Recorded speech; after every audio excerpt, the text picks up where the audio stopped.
we'll make a start. So, welcome everybody to this meeting of the Overview and Scrutiny Management Board. First of all, I'll just quickly introduce myself. My name is Councillor Tony Dyer, and I'm Chair of the Overview and Scrutiny Management Board.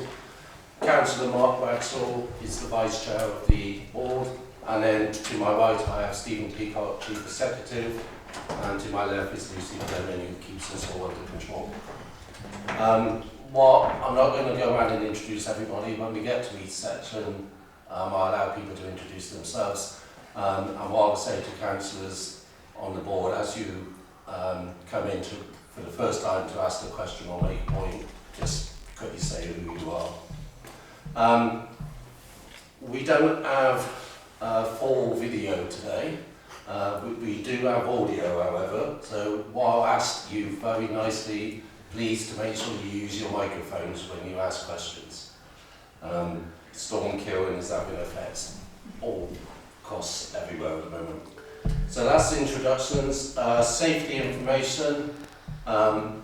If there is a fire alarm, we're not expecting one, but if there is a fire alarm, can you please leave by the two exits, move up to the front, the main entrance of the City Hall. When you get onto the ramp, turn right and make your way towards Worcester Cathedral, and then please wait to be signed off by a fire officer. Okay, apologies for absence, Lucy. Just that Councillor Gollott's running a bit late, members. Sorry, say it again. Councillor Gollott's running a bit late. And also just to say, Stephen may have to leave us at 7 o'clock as well. That is probably Councillor Gollott. No, sorry, we're off the press. 4:50. What, sorry?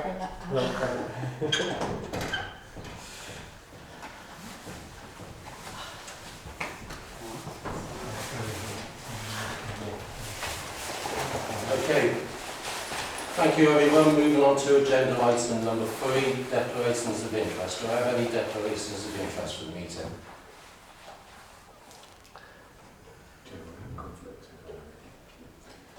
So I am one of the council's nominated directors of the City Joint Venture Company. Okay, thank you. I can note that. Okay, move on to agenda item number 4, which is the minutes of the previous meeting. Councillor Andrew Brown. Just to say, Chair, that in the minutes, I'm not listed as having attended that meeting, but I did. You certainly did, I remember it very well. Do we have any other comments on the minutes? In that case, can I, apart from that correction, can I take the minutes as approved? Thank you. Agenda item number 5 is Chair's business. I have no Chair's business today, so that moves us straight on to agenda item number 6, which is public forum. We have 2 questions from members of the public and 1 statement, and both members of the public are here. So we'll go with question 1 first. This is by Dan Appley. Dan, do you want to ask your question? Yeah. Do I press this button? You do. So yeah, I got the written response. I'd just like to ask a very quick supplementary question. So the answer given was that the report's still on programme to be available at the end of February 24. My understanding is the pre-election period starts just a few weeks later. So if the report's not finalised, would it be published in a partial format? Or if it was not ready to be published on that date, would it just not be published at all?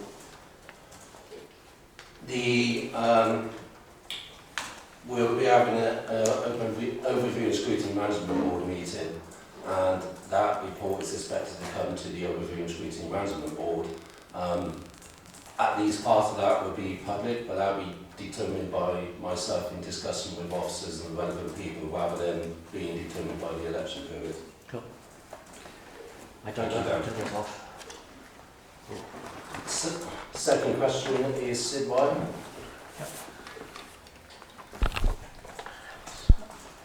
So you've got a bit of a supplementary from me already and have a statement. So just responding a bit to the response. I'm not sure if this would be new metrics that you need to collect. I'd be surprised if the current case management system couldn't export some of this data. It's just a case of looking through it. And the responses didn't really address the... So Sid, I mean, Yeah. the response is, do you have a supplementary question rather than a statement? So Yeah, I was going what's to the question, please? So you didn't really address the issue about perverse incentives by focusing on a time-based performance metric. And could you just address my follow-up by email that the ICO does, in fact, care about more than just timescale compliance? Thank you. I'll refer that to the relevant officer. Just the other thing I'm going to say is in the response to question 3, what I did say in the response was that, and I will say, is that the metric you have identified is the one currently being scrutinised by the ICO with their practice recommendations, with no other concerns raised by them around the application of other provisions. As Chair, I am satisfied with the continued use of this metric. I'm also reluctant to recommend expanding the capture of new metrics as the improvement plan is unfunded, as you identified. Therefore, this will divert resources from supporting the improvements required. The reason why I've read that back is because at the end I say, I note, however, that other Osman members may disagree, and I am happy to, if any other Osman member wants to make a comment. Councillor Steve Smith. Yeah, thanks, Joe. I just think, as Sid said, I'd be surprised if we don't already have data on, for example, how many requests are refused, how many of those refusals were then challenged, and how many are challenged successfully. If that data already exists, then I can't imagine it would be particularly difficult or expensive to include it in the performance report. If it's going to create a massive amount of work to do it, then I agree, but it should already be there. Okay, thanks. With your permission, I'll add that to Sid's Edo comment and refer that to the relevant officer for response. Sure. Thank you. Councillor Fodor. Thank you. Is this on? Yeah, thank you. Yeah, and I think the issues here and in the statement are important because the issues with performance metrics and indicators and sort of monitoring things is not that you can monitor them necessarily, it's that you can monitor something that's useful and shows that we're getting the outcome we want.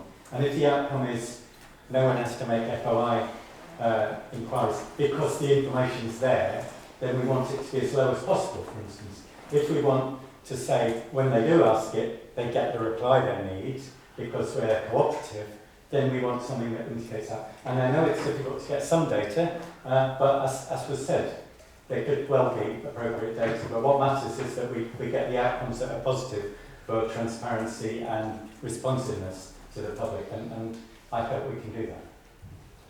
Thank you. Okay, Sid, you also have a statement.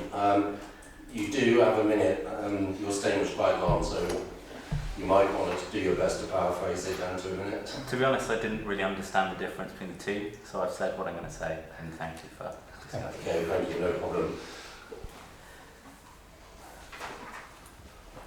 Okay, before I move on to item number 7, I just realised I've been incredibly rude because we have a new member of OSM and I failed to properly welcome them to the committee. As you will know, Councillor Steve Pearce is now acting mayor and in that capacity is no longer able to be on the Overview and Scrutiny Management Board. So we have Councillor Tim Rippington is joining us. Welcome aboard, Tim. If any of the other councillors don't play nicely, let me know. But you're very welcome to join us. And with that, we are going to move on to agenda item number 7, which is the Bristol Beacon. I'm going to hand over to John first, and then Pete and possibly too many Andersons in this. The other Anderson, James, and then Louise may also want to to add a few words as well. So over to you, John. Thank you very much, Chair. Yes, good evening, everybody. My name is John Smith. I'm the Executive Director for Growth and Regeneration at the Council. I'm here with my colleague, as Chair said, James Anderson, who's the head of the Major Projects team. I'm very pleased to welcome Louise Mitchell as well. He's the Chief Executive of Bristol Music Trust. So we are going to say a few words between us, Chair, and then obviously spend the majority of time answering questions as usual. I believe we have. Getting there, yeah. The slides are just limbering up, so I don't mind just kicking off. Okay. So, councillors, we thought we'd just run through, first of all, a little bit of the background and context. Obviously, with this project, there's an awful lot of background and context, but I thought particularly as this is a public meeting, we just summarise some of the key elements of the background. We're then going to give a brief update on the latest position, particularly on arrangements with Bristol Music Trust. I'm then going to hand over to my colleague James, who's going to talk us through the timeframes and key milestones of the programme and where we are, and an update on the wider project. And then Louise is just going to give a little bit of an update on where we are in terms of preparations for opening next month. This month. Forgive me, that wasn't an update on a slip. That was a slip by me, so yes, this month. Thank you, colleague. Okay, if we could move on to the next slide, please. So, just in terms of the background, the Bristol Beacon is obviously a Bristol City Council owned freehold asset. It's been operated since 2011 by the Bristol Music Trust, which is an arm's length trust.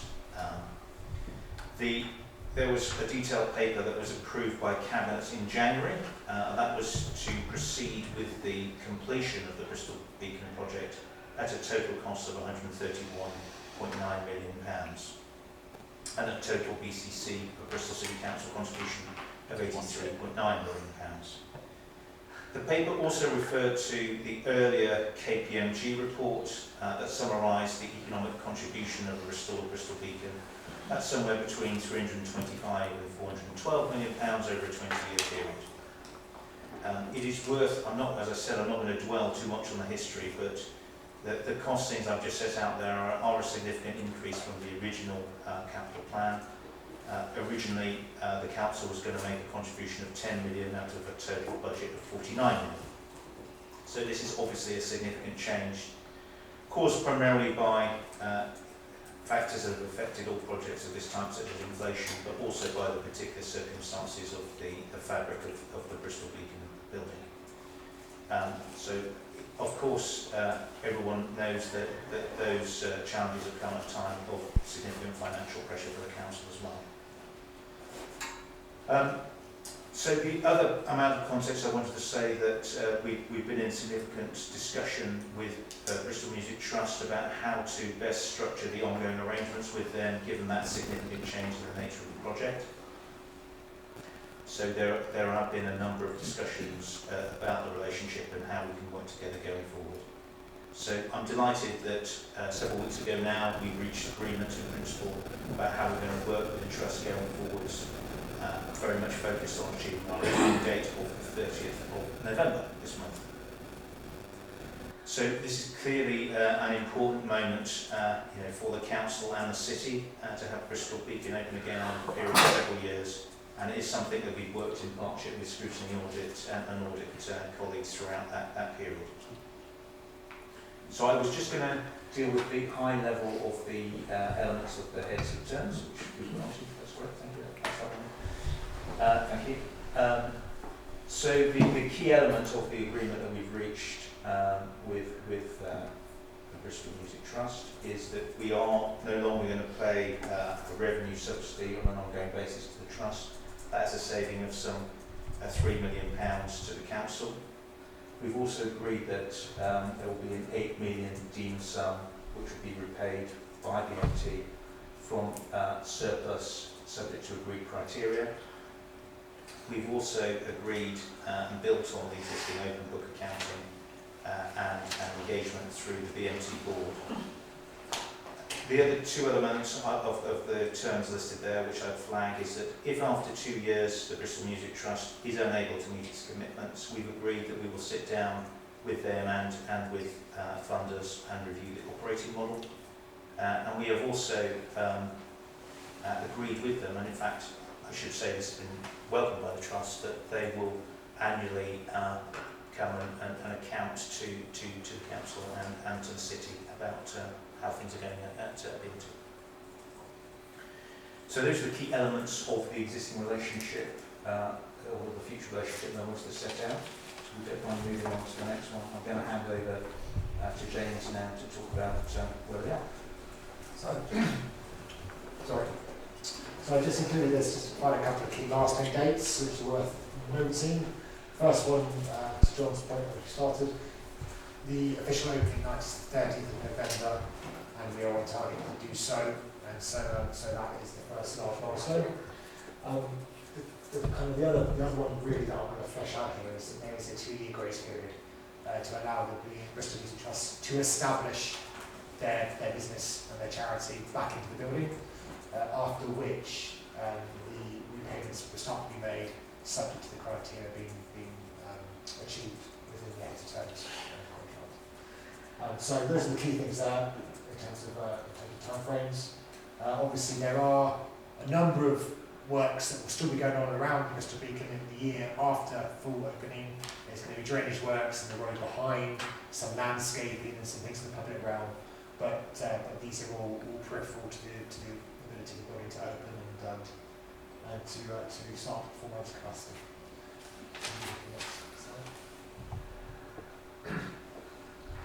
So I thought I'd give you an update on the project as a whole.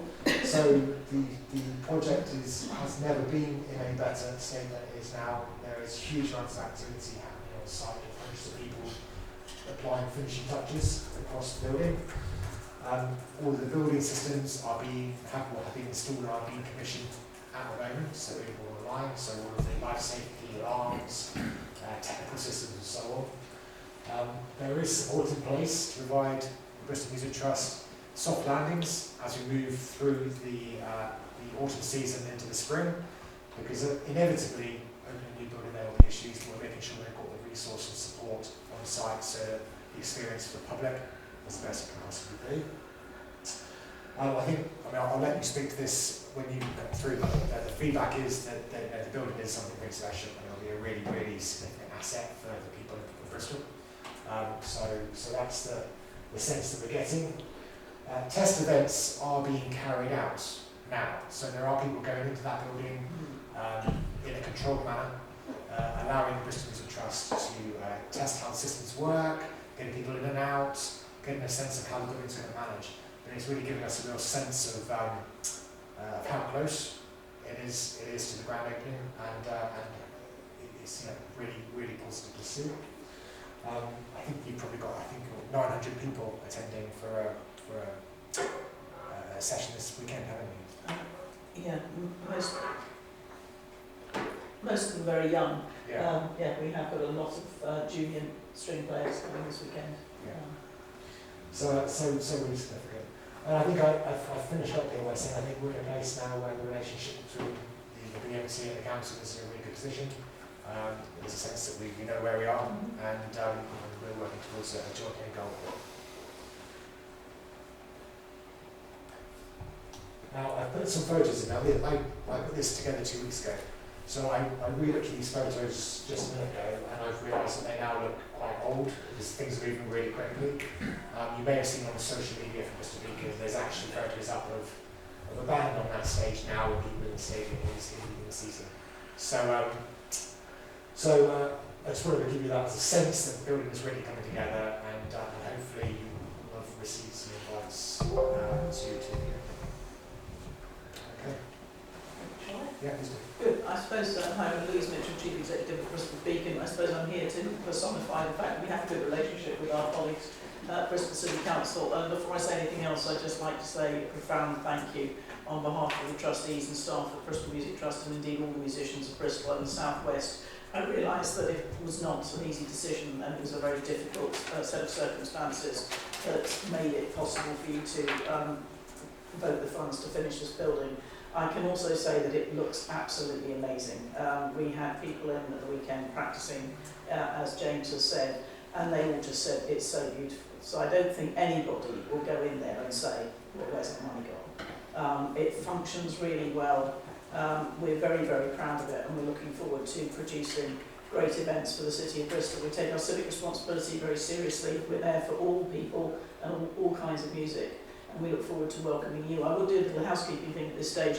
We have invited every councillor to the opening on the 30th of November. Some of the invitations got rejected by the server, and so if anybody hasn't had, we've tried to go through and weed out people who haven't applied, but if anybody has not had their invitation, please let me know personally and I'll make sure they get sorted out. There is an allocation of tickets. I'm not trying to keep you out, it's just that your server is a little bit particular about who it hears from.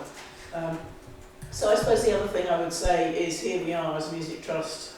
We've been closed for 5 years, we've had a global pandemic, war in Ukraine, Brexit and all sorts of things in the meantime that we wouldn't have anticipated. But there is a huge sense of excitement within the city for some of the events that are coming up. We've got everything from the London Symphony Orchestra to Adamant, the Snowman, to all sorts of other things, and a lot of work with young musicians as personified by the events we've got over this weekend, which are technically test events, but will allow us to open our doors to young musicians, which is really what we're there for. We've got over £2 million in the bank of ticket sales at the moment, so it's looking really promising. And we look forward to working with our colleagues in the council in future years to deliver a great return for the city. Thank you. I'll now hand over to councillors for comments or questions. So I'll start with Councillor Smith, Councillor Gollett, Councillor Townsend. Thank you very much. Just before I launch it, in context, I think this is an amazing cultural asset for the city. I'm really looking forward to going on the opening and beyond, and I wish Louise and the team all the very, very best with it. It's going to be amazing. However, in terms of taxpayers' money, it's perhaps a less happy story where we stand at the moment. I just want to dig in a little bit to the deemed sum that's in there, the repayment plan. A few questions. First of all, where did the deemed sum come from? Was it simply a negotiated position that 8 million was a reasonable amount, or is there something behind that figure? Can you, appreciating we're not in an exempt session here, but can you tell us what the conditions are, or the criteria are, for repayment of that sum? And can you give us, it's crystal ball gazing a little bit, but a view as to the likelihood of getting back all of it or some of it? You know, is it a maybe, or probably, or certainly? Yes, Councillor, happy to do that. So the first thing to say is, as we reported it, is the current situation. So those are the headline principles we agreed, and there's some details we're working through. But I mean, that won't stop me giving an answer to the questions. So the first thing is, where did the deemed sum and that amount come from? It was based on an original structure that was in the original agreement. So we've tried as far as possible to stick with that sort of concept. So it was to do with the amounts which may not have originally been funded by BMT, and there was an underwriting by the council of that. So it doesn't actually relate to the amount which wasn't funded by BMT. But that was the idea, that we took the concept and the amount from something that was in the original deal. Forgive me. So the second one was then what basis on which it's going to be repaid. I think the key thing to say is that it is only paid in any particular year where there is a surplus that is achieved by the trust, and that is after ensuring that there are sufficient reserves in the account to the lease. So, and that the amount doesn't roll up from year to year, so there's an assessment made on each year about the surplus. If in any particular year they have, I'm not sure what the right phrase is, Council, but a bumper year, and there was an amount available above the repayment amount, then there is an ongoing sharing between principals that we would share that as well. But it's not something that would roll up, so there was a massive amount unpaid if there wasn't a surplus in a particular year. So that's probably the key criterion. Second point. Sorry, there was a third point. The crystal ball gazing is maybe, probably, certainly Yeah, I mean, I'm happy to comment and probably let Louise comment as well. So Louise referred to the fact that the venue has been shut for quite a long time, and indeed it's been an uncertain period for this type of business in general. We have had various reviews, and we have obviously been talked, Chair, to you about those, which suggests that, you know, the way that the trust has been set up, there isn't scope for a huge amount of additional earnings to be made. So we're not expecting BMT to make massive profits. So, you know, I think we have to be cautious about it. But what we've worked very closely together, and certainly Louise has been very clear about, they're going to work very hard to try and deliver a return for the city, you know, on their operations, but subject to all of that uncertainty. And bearing in mind the charitable status of the trust and the uncertainty, we didn't think it was appropriate to give a sort of underwritten or guaranteed sum. It just it wasn't appropriate. But we built those mechanisms and processes in place. So if it looks at a period that there isn't going to be a significant return paid, we have agreed that we'll sit down and look at the operating model. Councillor Goddard. Yeah, just because Sue and I represent the same ward doesn't mean we talk beforehand, but it's slightly eerie that we're asking questions along the same line. But can I first of all say it's really reassuring to see the three of you sat so close together and presenting together, and that's really positive. Louise, I'm sorry to say to you, however impressive it is, and what I've seen, it is impressive, isn't enough to stop me asking questions. And I suspect none of you would expect it to do that. So the first question I want to ask, probably for you, John, is this now within the revised budget? Yes. Great.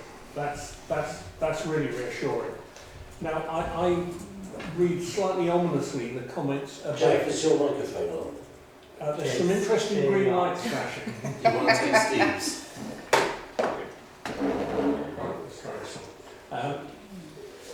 So the comment about contract before the opening night, I sort of have visions of John and Louise missing the concert because they're actually going to be still arm wrestling over clauses in the agreement.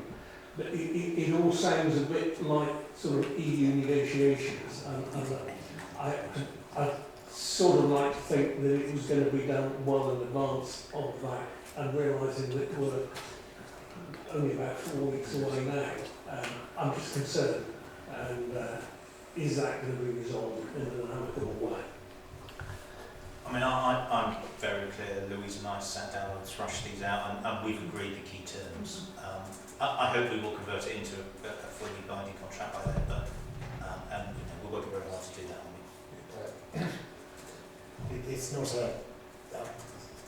it would not be cataclysmic if it followed in the week after. The contracts in place are perfectly adaptable to run the building. Leases will be in place. Everything's in place. But we've given ourselves that target date to give us something to shoot for. Yeah. I think now it's gone from 0 to 2. Sorry. Carry on. Turned off now. So that's very positive to hear.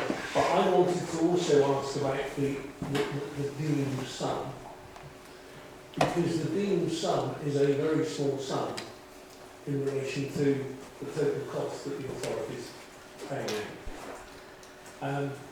Now, if I believe all I've heard about Louise's capabilities, I no doubt that Louise will manage to achieve significantly more than the deemed sum. And it just, that seems to me a sort of a conundrum, because what would have been totally wrong if we had hoist a phenomenal liability on the Music Trust that they were going to have to pay each year. But if they're as successful as I believe they should be with this venture, I would hope we would be seeing more than the sum coming back. So I have a question about how that can be achieved.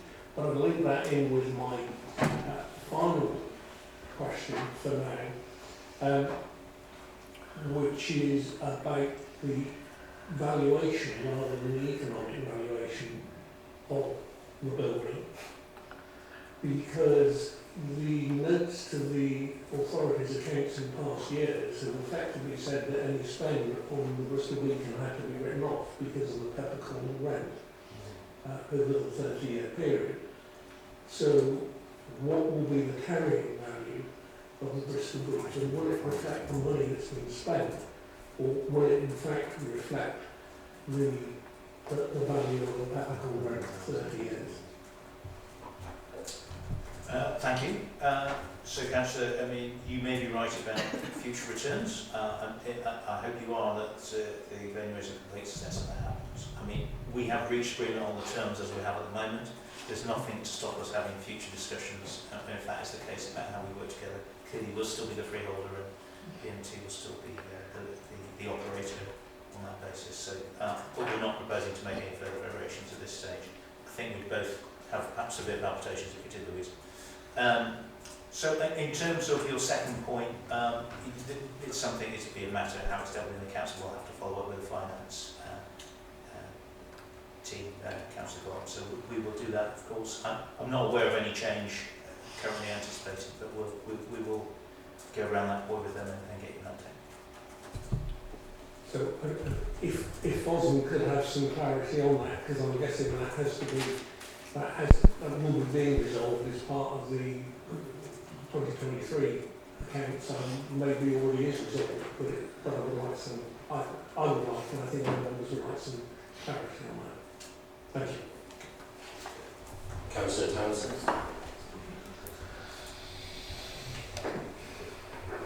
Is it working? Yes. Okay. Firstly, I want to make a point about what Louise said. Louise, you thanked us for supporting. It was the Labour Mayor that supported as an opposition councillor. I wasn't consulted and I had no input into the decision, and I want to make that really clear, that it wasn't a full council decision to take out this enormous loan that is now being paid back by the Bristolian taxpayer. So my question then is, what's longer, the debt servicing or the peppercorn lease? That's my first question. My second question is in relation to this £8 million, this amount of £8 million. Don, you described it as the original deal. What do you mean by the original deal? Because in my mind, the original deal was 10 million that Bristol City Council was putting in. So when you said original deal, when Bristol was putting in 10 million, was it expecting to get 8 million back? I'm very happy. The reference to 8 million is that in the original agreement which went to Cabinet, so you can go back to the original decision taken in 2018, 2019, thank you, 2018, we underwrote, so it was part of the original arrangement that we underwrote the fundraising efforts that would be made by the Bristol Music Trust. So the council's capital commitment was 10.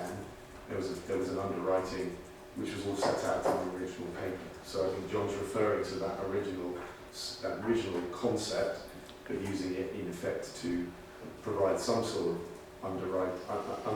underpinning principle that is now being turned into the new deal. So we always had that in the original agreement. Right, can I, okay, so what you're saying then is that it's 10 million capital originally, with a further 8 million that underwrote fundraising from the Bristol Music Trust, is that correct? Well, it's not what I'm saying now, it's what the original deal was. Yeah, that's correct, yeah. Right, okay. And so now we're at the point where that 8 million underwriting is almost irrelevant because we've taken out multi-million pound additional funding to underwrite the redevelopment. So your question, I guess I'm quite interested to know what the real question is, because at every stage, I think what we had to do was to look at the alternative to progressing. So the administration, obviously, as you quite rightly said, made those decisions. So both in 2019, when I think the first increase, as you talked about subsequent revisions, there have been three, and Councillor God's right, it was a 48 to 52 million, as I recall. and there was a 52 to 106. So we can all see it's been revised a number of times, but at every point, and some Austin members will remember we had some exempt sessions where we looked at the kind of the do, don't do scenario on every occasion. And on every occasion, because we are a freeholder, and because this is a listed building, the alternative always looked worse than carrying on. So the original deal was a reference point, nothing more. What we've done is we've taken 84 million, we've talked to the trustees, we've talked to the Arts Council, who have held us to the commitments that a previous administration made in 2011, which would see this council pay money back to the Arts Council if we stopped. And so everything's had to be looked at afresh. And it's about where we can strike a balance between the going concern of a charity, which we set up as an authority in 2011, which would have been jeopardised by going any further than we did. And we pushed very hard. And again, also members have heard from me and from other members here, other county officers here, about what we were trying to achieve in that negotiation. And it was a very difficult conversation that involved the trustees, the chairs, and the deputy chief executive of the Arts Council. We pushed as far as we could, but at the end of the day, this is the council's asset. We have responsibilities, and now, regardless of how it's characterised in our books, we do have a functioning economic asset which will bring in people into our city. So your question about the 8 million is, we used it, and it's now a different 8 million because effectively it's an arrangement that was never envisaged 5 years ago. It's a new deal. Councillor, I'm happy to respond to the other question as well. So in the original report, or sorry, I should say the October 2022 council report, there was the information about the borrowing which we shared with you previously about on the basis on which that was done. So that is onto the Public Works and Loans Board loan process, and that is accumulated and written off over a 50-year period. The lease is a 30-year period. Right, okay, thank you. And I have one more question. In the timeline, there's a 2-year grace period. Is that the period whereby there's nothing coming back from the BMT even if the money's made? Or is it another 2 years on top of that? So in effect, there's 4 years before anything comes back. So it's probably slightly more than 2 years, isn't it? So there's a stub period from November to March, and it's 2 years from March. I think that's right, isn't it? So sorry, it's slightly more than 2 years. But there's no 2 plus 2, so it is just 2 years. So if at that point it doesn't look like there's going to be a repayment, we can sit down and talk about a different model. And that's the 2 years that's mentioned in here in terms of the business model? That's right. Okay. So it would be 2 years from next March. Okay, thank you. Councillor Wilcox. I do have 3 other councillors lined up as well. Thank you, Chair. Christine has already asked my question about the grace period because I was confused about that. But thank you. I wonder if you could expand on the phrase the soft landings for BMT that you use on page 19, because you're not running an airline, you're running a music hall. Sorry, it's my fault for you. It's a term that's often used in construction projects, whereby when you hand over a new asset, you make sure you have people on hand who might have installed or have built the operating equipment that is within the building, so that when inevitably the great limbs turn up and things aren't connected properly or something fails, there's somebody there who understands the equipment, has been trained on it, probably gave the training on it, and can fix it quickly and reliably and support the staff. So what we've done is we've made sure that for the things where we think there is areas of risk, where if there was a failure, if it might happen, we've made sure we've got people there who can support BMT and make sure that the experience for Bristol citizens is the best it can be. I think the other term used for something similar is snagging. Yes, I can understand that. Well, that's different. That's sorted out all the cracks and the dents and the chips. This is much more. And was that cost budgeted for in terms of what the Bristol Council's contribution is, or is that? It's all part of the council cost of the project. We've rolled it into the professional support that we procured for the project. Okay. Within the budget. It's all within the budget. Good match, councillor Bowles, within the budget. And we are within our budget. Councillor Fodor. Yeah, thanks very much. You know, I do look forward to Bristol having you know, this important asset back fully operational. I was there at something just earlier, and it definitely looks busy. There's people clearly coming and going, getting it ready. So that's reassuring. I do have some questions, nevertheless, about the opportunity cost of what's been done and the sort of cultural implications relating to that. So this was something I raised about 3.5 years ago when we had briefings about the project. And the opportunity cost is that the council has now sunk a phenomenal amount of money into this particular facility. And it's going to be wonderful and lots will happen there. That's important. But the opportunity cost is it hasn't put money in, and it won't now have money because it will be paying for this loan for all of the things elsewhere in Bristol, in that same sector or indeed in other sectors that need capital investment. So I think the same question arises because I was assured at the time that the success of this project would help fund culture around the city as well. If it's instead paying for the loan, it's not necessarily helping fund the smaller venues, the things that haven't had their new roof or the new auditorium or the other thing. So we need both because we need to nurture the talent on the ground in the neighbourhoods, not just in the Bristol Beacon. And some of it will happen in the Beacon, as you say, young people and you know, diverse groups using it. But some of that stuff starts in the neighbourhood or in the local centres and in the smaller venues that can do things that aren't going to happen in the sort of city centre. Martin, what's your question? So there is this cost. There's an opportunity cost, and that's the first one. I've got another related one. So if that's a question, the cost of the council of not progressing in 2020 would have been more expensive. A building wrapped in plastic and a hole in the heart of our city. We would spend more money to achieve that. So the only decision that was really possible, once this building had revealed itself to us, and nobody here is pleased with what we found collectively as the layers were peeled back. It was at the extreme end of every builder's worst nightmare. And not to say that not least their clients, builders tend to somehow shield themselves from the impact of finding bad things. The client always pays. So once that had become a practical reality, once the building had closed, which it had to do, we couldn't do any test drilling more than we did, and we exhausted, we went through this with Osmond in previous years.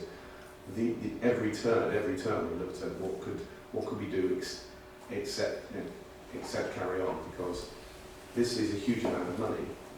Nobody wanted to put this money in, but we were left with practically only worse choices throughout. Okay, thank you. So the answer is kind of it would have been worse without this asset because we wouldn't have necessarily got others. But I mean, my related question is some of the outcomes now need to be social and cultural, not just in the Beacon though. So I'm interested in the social value that will be part of the return, but I'm also interested in whether there will be investment. So we haven't got like the head of culture here, we've got the head of capital projects here to answer us. So what would they be wanting to do with the return, if there is any after the debt? So, a couple of things. So, as well as what the chief exec was saying, I mentioned at the start, perhaps I think you're well aware of this. There is a wider economic contribution of having such a wonderful asset and all the activity that happens in it, which was set out in the report some time ago. So obviously that will provide value in itself. The structure we've set up though is that we've set up a basis on which some, albeit as Councillor Bob I think said, it's a relatively small amount compared to the investment, not pretending otherwise, but that some money might be returned. We've made no prejudgment about how that money would be applied, so how that would be applied would be a decision for the administration at the time, as we went through. So it's as simple as that from our point of view. We've just put the structure in place. It is probably worth stating the scale of the socially valuable activity that Bristol Music Trust is doing in our city, because we mustn't forget that the purpose of BNT is charitable, and Louise, I'm sure you can give some examples, and I know you brought your brochure in, didn't you? I mean, the thing in our story about this project, I believe in hindsight, has missed one important ingredient, which is that we seem to have taken for granted an organisation that is regarded nationally as an exemplar in creating social value through arts and music. So that work probably would have been severely, if not terminally, impacted if we just came to a full stop at Bristol Beacon. So let's not forget all that Bristol Music Trust is doing in our city around social value. Councillor Bradshaw. Oh, sorry, James. Sorry, I was just going to add to that, the social value was, in the last year of operation for the Bristol Music Trust, was measured using the council social value calculator, and it was delivering around £8.5 million worth of social value across the city, so not from the whole of the South Bank in terms of without education programs and outreach. So I thought that might be a useful thing to note. It is in previous autumn minutes. I've included it as part of information. I'm more than happy to do so. Okay. Well, thanks. That's reassuring, because I don't just want it to be a commercial venue. I do want it to contribute all those other things. We've got a commercial theatre that does what's profitable, so we need these other dimensions too. Thank you. Councillor Bradshaw. Thanks, Chair. So my start point is because of the scale of the investment by the city, the Beacon BNT must be a resource for the whole city, for all Bristolians, irrespective of where they live and their backgrounds. That's where I'm starting from, and I'm sure my colleagues feel the same. I've got two particular questions. The first is the yearly reviews and the 2-year milestone. That in my view, there will be proper and transparent processes, and I'm sure that there will be. So can we hear a bit more about how they will be conducted? Because they're obviously extremely important. And I still maintain a view that I've expressed earlier in other meetings, that there's perhaps a need for a critical friend to work with BNT, so that we don't end up with a situation that we hit the review and find there's a highly significant issue that needs to be addressed at that point. There's a continuous process, continuous dialogue, and I think given the circumstances, given the scale of that investment by the city, that an independent critical friend who has knowledge and expertise in this field could add value and could assist. And my second point is about the long-term maintenance and upkeep of the building, with the investment that's been made. It's not the end of it. There's a continuous process over the 30 or 50 years. So a little bit about the contingency and arrangements on that side of things, because it would be a shame to make all this investment to find that it's not well maintained over that period of time. Can I just quickly jump in? Because for one part of that, I was worried about what our model will look like in terms of reporting back. Obviously, we're moving to a new system of governance, so I would imagine that would be something that would need to be ironed out by the next administration, along with officers and Bristol Music Trust as well. It's just my quick take on that part. Yeah, no, thank you, Chair. We deliberately left that a little bit vague, purely because we wanted to be in public council, but we assume it will be to one of the committees in the future committee structure, but for future administration to agree with the trust. The point was it would be in public, and it would be obviously about transparency from the trust, but also unashamedly for you to talk about all the work you're doing and all the good work that Councillor Frederick was just talking about as well. It's a platform to do that as well. So that's the annual review, Councillor. In terms of the 2-year review, that I think just refers to the fact that if after that 2-year grace period, we look at it and because at the moment we don't really know what the financial position is going to be given the uncertainty that we've set out, but at that point we could sit down and talk about what a future different alternative operating model would be. I think that would be something that we'd be looking at to discuss as a council. obviously with the trust, but also we've agreed that would be with significant funders, including the Arts Council, who obviously have a clear interest in it as well. But again, that would, I assume if I was involved in that at that time, that would be something I'd be doing in discussion with the administration at that time, about how we did that. But again, it's given us a hook to have that conversation. Okay, in terms of maintenance, James is just going to summarise that. Yeah, I have a bit of that. So we have at the moment an agreement for lease with the Bristol Music Trust, which will come into effect after completion. That lease is very specific about the responsibilities for maintenance of the building as a whole. There is some element which is retained by council, and the remainder is retained by the Bristol Music Trust. Our corporate landlord is fully aware and put in preparation plans for long-term maintenance, which is really to the roof, in effect, the roof. And Bristol Music Trust have their responsibilities for the remainder. But we're very aware of it. We're making sure that it's quickly come back. My point on the review is it should be a proper and transparent process. I wasn't looking to design it here. It's not our role.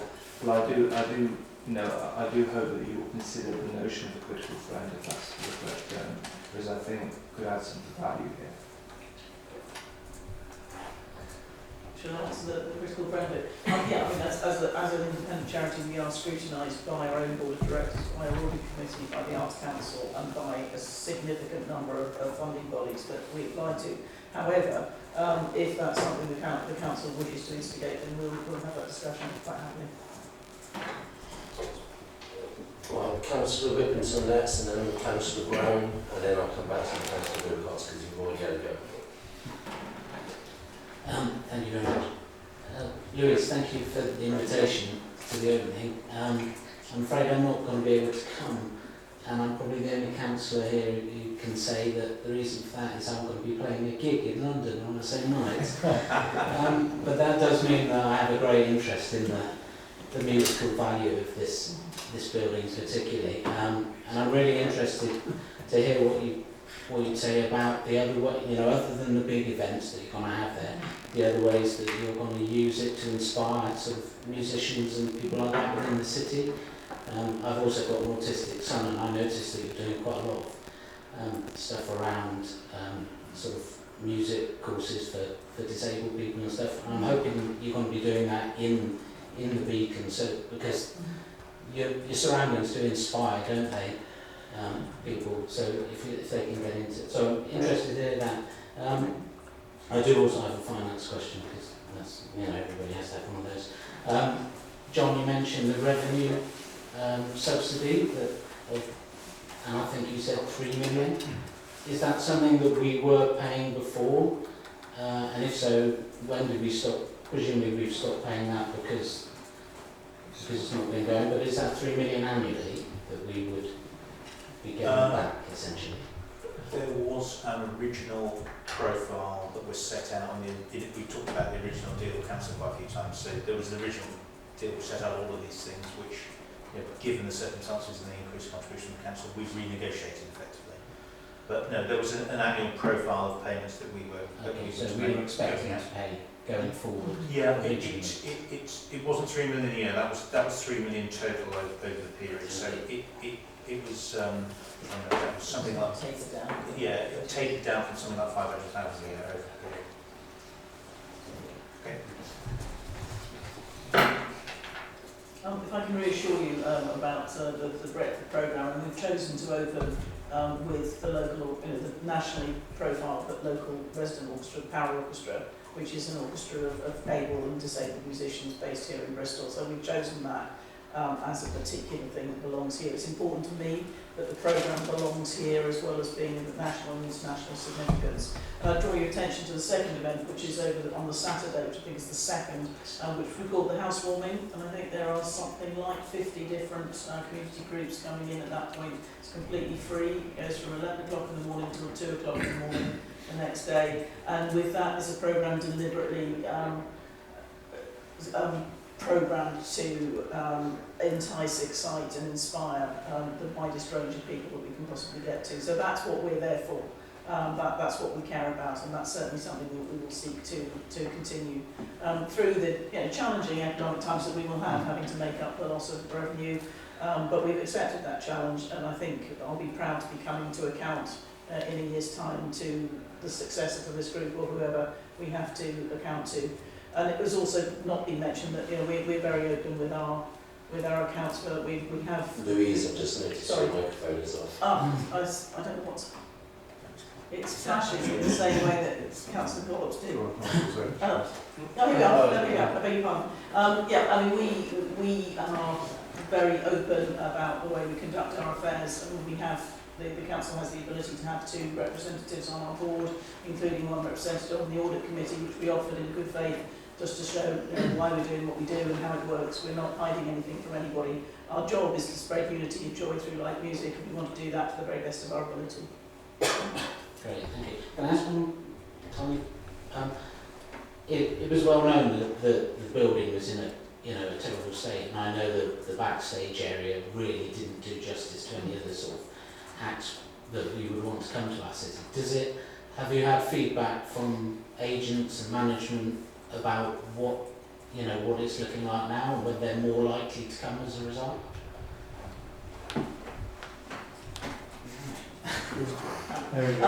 I haven't, in all fairness, I haven't done yet because those bits aren't quite finished yet, but they will be in a couple of weeks. There's high demand for spaces, and I'm sure. I mean, I was the person that had to welcome world stars into the backstage dressing rooms at Bristol Beacon, and it was not a pleasant experience for them, even less than for me. So not yet, but I'm confident that we will. Thank you. Councillor Brown. Use Jeff's.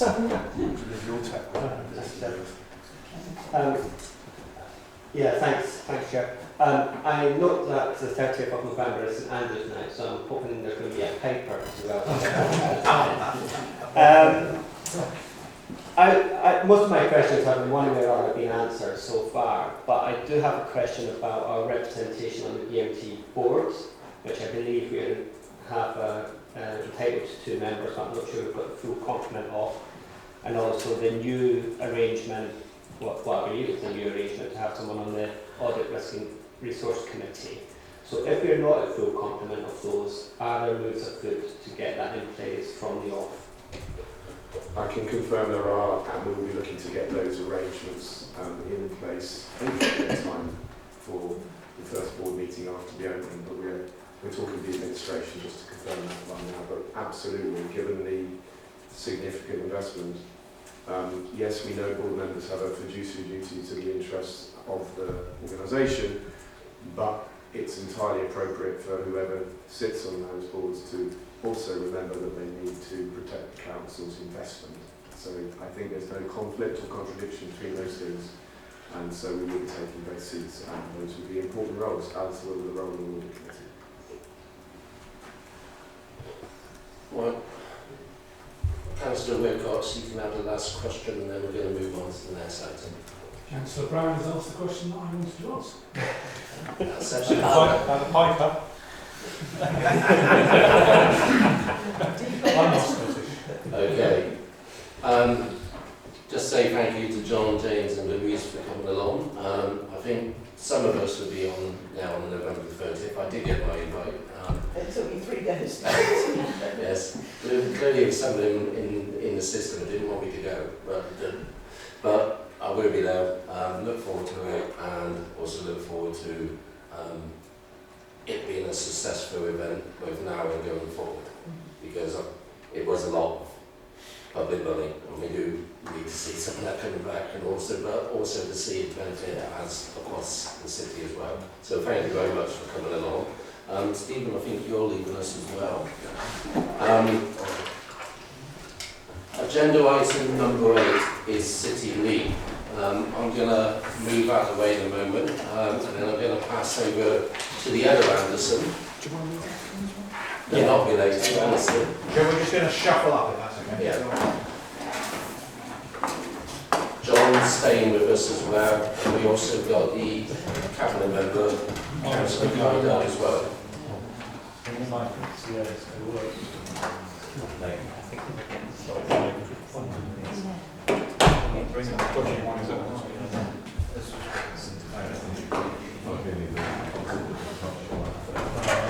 Yeah, I would say do as many microphones as you can find.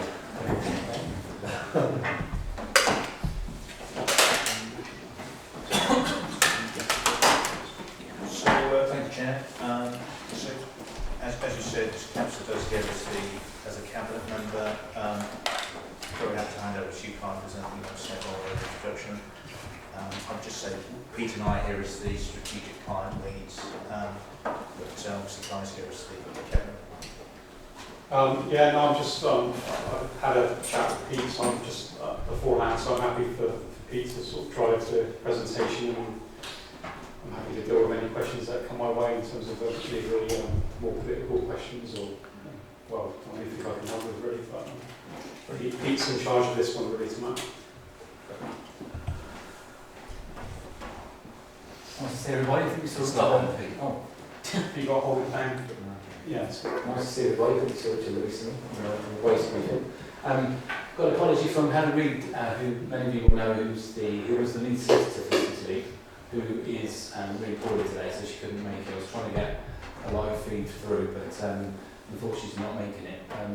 Good news, Helen was the lead solicitor of Italy, and she was very interested in the client manager role in the council that was set up. So as we go into the slides, we'll talk more about the client team. Helen was successful in securing the head of service for client teams. That brilliance, that continuity from the mobilisation through to the award, through to what's in the concession agreement is great, and really pleased that Helen's leading the client team.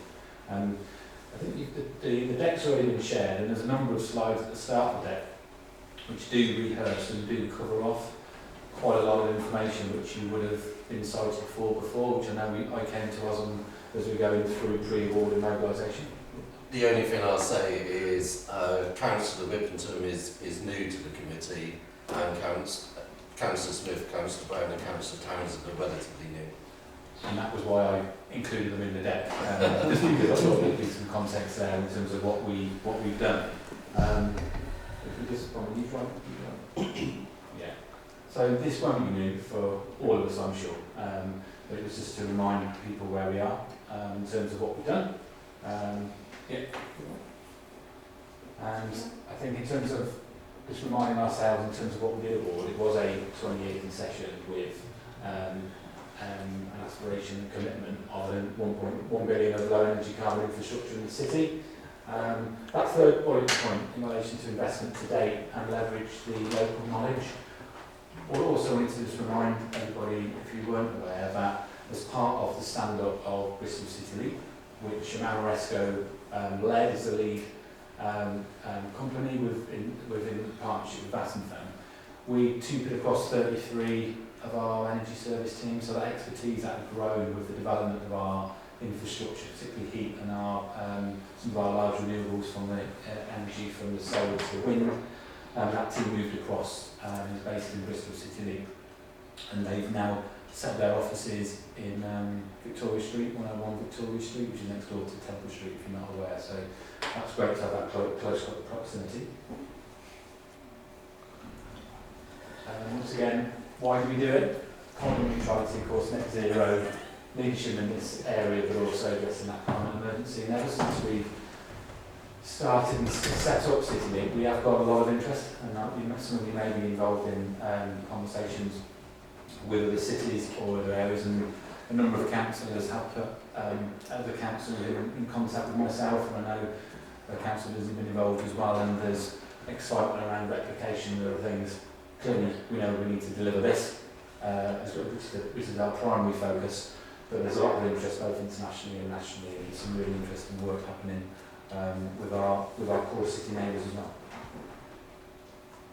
So it is 20 years.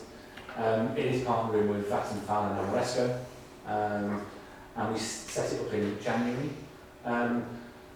Clearly we needed to get to delivery very quickly, and the client team was formally set up with Helen leading it with a team of 5. So we've got a team of 5 in the client team that are focused on project assurance, program assurance, and ensuring that the projects that are going through, and you'll see in the deck, I've tried to bring to life the process that we've got in place to provide that due diligence, the value for money, and that gateway process, which ultimately does not put the council or won't put the council at risk in relation to going through those projects that are requiring funds or funds that are linked to an existing pipeline of projects within carbon neutrality and decarbonisation.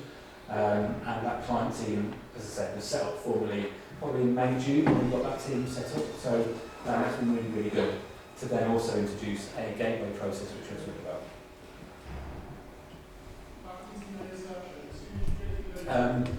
Wanted to draw out that 2025 commitment for the council, really important for us in relation to what we expect to see through City. There is that focus on our estate and our assets in terms of ensuring that we focus on that first, as well as obviously raising the profile of what it is, getting an understanding in the city about what City Leap is in its city context, but a real strong focus for us to deliver on our 2025, particularly in our estate. We've focused heavily on our top 30 emitters, our carbon emitters in terms of our assets, to which all the surveys have now been completed. So that is for our big buildings like City Hall, Temple Street, cemeteries, etc. So those surveys have been on site, all those surveys have been conducted to understand in terms of what the scope of those projects could be. The retrofit priority is very key for us in terms of social housing. There is a £80 million decarbonisation fund within the housing revenue account, which is part of the investment of the 424 million. Okay. So this slide summarises where we are in relation to our social value commitments that we were expecting City League to deliver.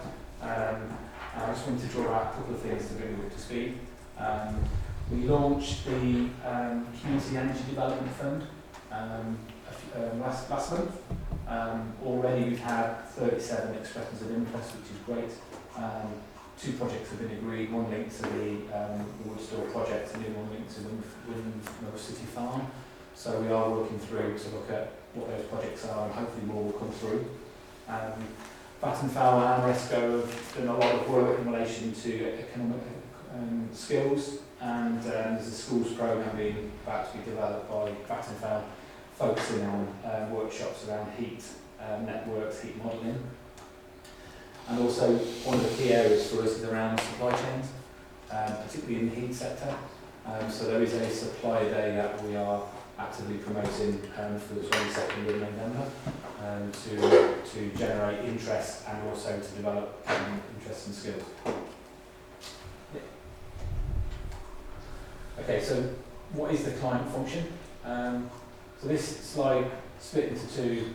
This reminds ourselves in terms of the concession process, so the concession that we entered into in terms of from ideation on the left and through to the various elements of the process linked to the governance that we would expect to see through shareholder, as well as what the reporting is.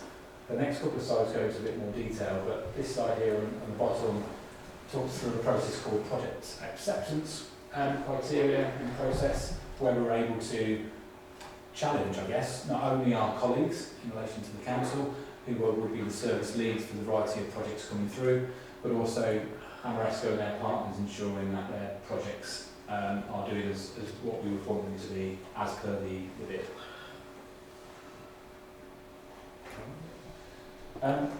Hopefully these are the things that you would expect to see in relation to a client function in terms of their role in relation to support the core processes of what we're setting up. Mentioned acceptance criteria. There is an annual business plan process that I'm sure you'll be familiar with that we would expect the Bristol City League to produce. There is value for money expectations, so there is a requirement annually to conduct an annual independent benchmarking report around value for money, and obviously the requirements in there in relation to dispute resolution and planning, depending if that was required or not. Thankfully today we haven't needed that. I wanted to focus on the middle and the right hand side of this slide. The left hand side explains and pulls out pieces of reserve matters and other elements of what we expect from a shareholder and non-executive role in Bristol City League. We have got 2 seats on the board and the JVCO. One is a director of the council, which is currently being fulfilled by Stephen Peacock, as well as a non-executive director, where we appointed a gentleman called Simon Merriweather to appoint to be the NED, and MRESCO have 2 seats on that board, so that is the construct of the JVCO. We've established an internal meeting that meets every month. We've called it the Delivery Implementation Group, whereby we review the projects at the gateways to enable us to consider and to challenge in relation to senior officers to the projects coming through. Service working groups, we've established working groups that will align to the projects coming through. So we have a property working group, we have a housing working group, and we have a recently established EV working group. So just to ensure that we can make sure that our services and the offices in those services understand, one, what we've done clearly through the concession, but also own the projects that are coming through. Because clearly the client function is there to assess, but we do need to ensure that the services are brought in and are doing what we need them to do to ensure that we can deliver quickly and actually get to start date on these projects. So it's a 4-stage process before we enter into any contract, and it's really important for us in relation to ensure that as we go through that process, if there are any costs that are being incurred, particularly by AMRESCO or Vattenfall, we are confident that we understand what those costs are, and as we move into stage 2, that if we do decide to not proceed beyond stage 2, then we would be liable for costs that they've incurred. So it's really important that we are very clear in terms of the stage process. Bullet point 4 on that slide just reiterates where the council is requiring to put money into projects that exceed the key decision threshold of £500,000 does need to go to cabinet. So there is a current pipeline of work, which I'll come on to in a moment, which are projects that are already in the pipeline that have been agreed by cabinet. So therefore, we're not asking for any new money for cabinet on those projects, and any projects coming through the pipeline that does require excess of 500k would go to cabinet. So we currently have 35 projects registered on our estate linked to our assets, and a further up to 20 projects that our City League are working with city partners, for example, the University of Bristol and UWE are involved in that, as well as the police. Hopefully there's no surprises in terms of those categories of projects that are coming through. The EV projects are very much at the moment centred around the continued expansion of the Revive network. We've got a project known as Social Housing Decarbonisation Fund projects. It's in the value of £9 million, £10 million. That we're nearly the point of contract, which would be great, which is a retrofit project on our I think it's 4 or 5 key blocks. And there's a big pipeline of work we're working through, particularly around retrofit in relation to our housing. In terms of property, as I mentioned, we've surveyed all of our 30 top emitters, and we're working through in terms of those programmes and projects. In terms of the measures, hopefully once again there is no surprise in terms of those measures that were captured within the bid submission for AMRESCO and Vattenfall, and we're looking to not only look at our assets but also our land in relation to particularly battery storage. We've got a couple of projects in the pipeline there focused on land that could hopefully generate some really useful opportunities for both solar as well as battery storage. In the slide deck there isn't any information on heat network. Unfortunately I didn't have that information to share with you. I'll come back to that in a moment here. So in relation to working with Vattenfall, we've got 8 schemes at the moment, 6 that we transferred across in relation to the heat network, and there are discovery works happening as we speak in around locations of temporary energy centres and energy centres in relation to future expansion. But they have connected up over 31 buildings since award, and 13 successful retrofit connections, and they are looking for another 150. So it is they are actively working on that pipeline, and I can share information that I've now got at my disposal, but I didn't want to add it to the slide deck. That would be so useful. we can share that ahead of that. This was just a pie chart to visualise in terms of the breakdown of where the projects currently are focused on, and pleased to see that the council property on the 2025 is really, really important that they adhere to those commitments. And the next slide was to bring to your attention a number of current and live bids that we're working on. We've submitted a bid to public sector decarbonisation scheme, which some of you may be familiar with because it's had many iterations. I think they're on number 4 now. So we've put a bid in there particularly focused around our offices and Camford Crematorium. Camford does emit 30% of our CO2 emissions, so it is a really, really important focus, and really pleased that Bristol City League are coming forward with innovation in this space in relation to burners. Working with WECA around the rent recovery fund, which is focusing, through the recovery fund, focusing particularly on charging hubs in terms of off-street, on-street, community and destination. So that's a large piece of work working with WECA and Bristol City League. We've secured some capability funding from the what is known as the Levi Fund to enable us to recruit a EV lead for the council, as well as to take forward our EV policy. That's really important as we build out the Revive network, or continue to do so, but also look at our infrastructure. And the Vattenfall have recently submitted a number of heat network bids to support their growth of the city centre heat networks, as well as the strategic heat main, which some of you may have been familiar with in relation to their bid submission, which is the project that have been coming out from Avonmouth.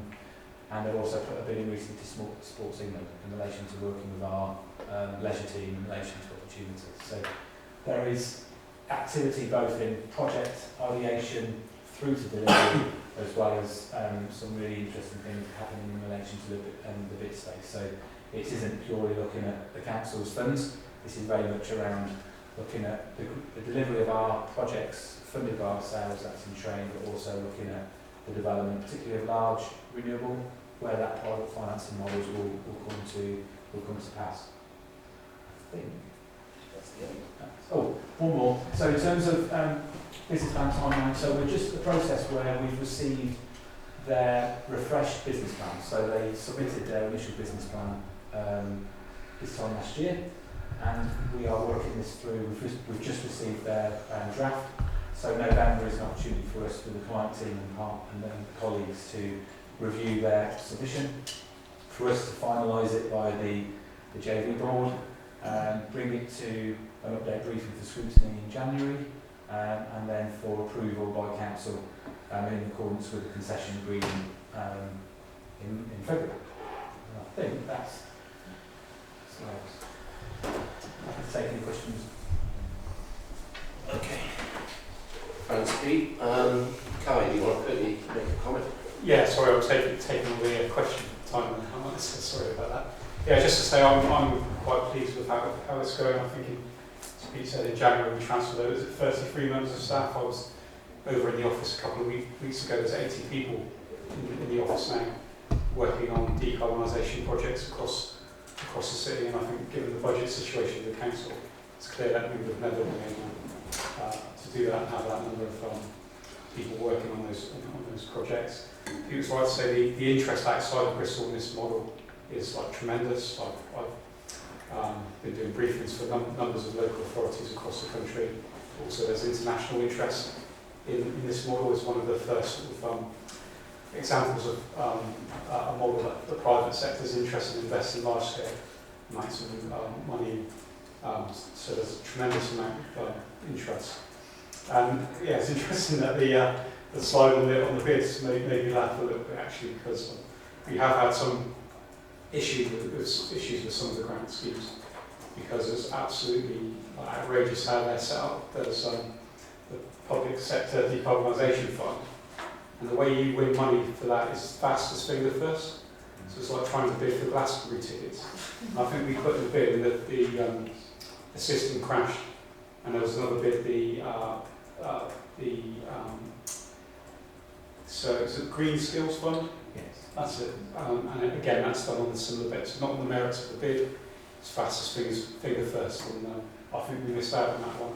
And there's just no way. It's no way to run a bidding process or a country, in my opinion.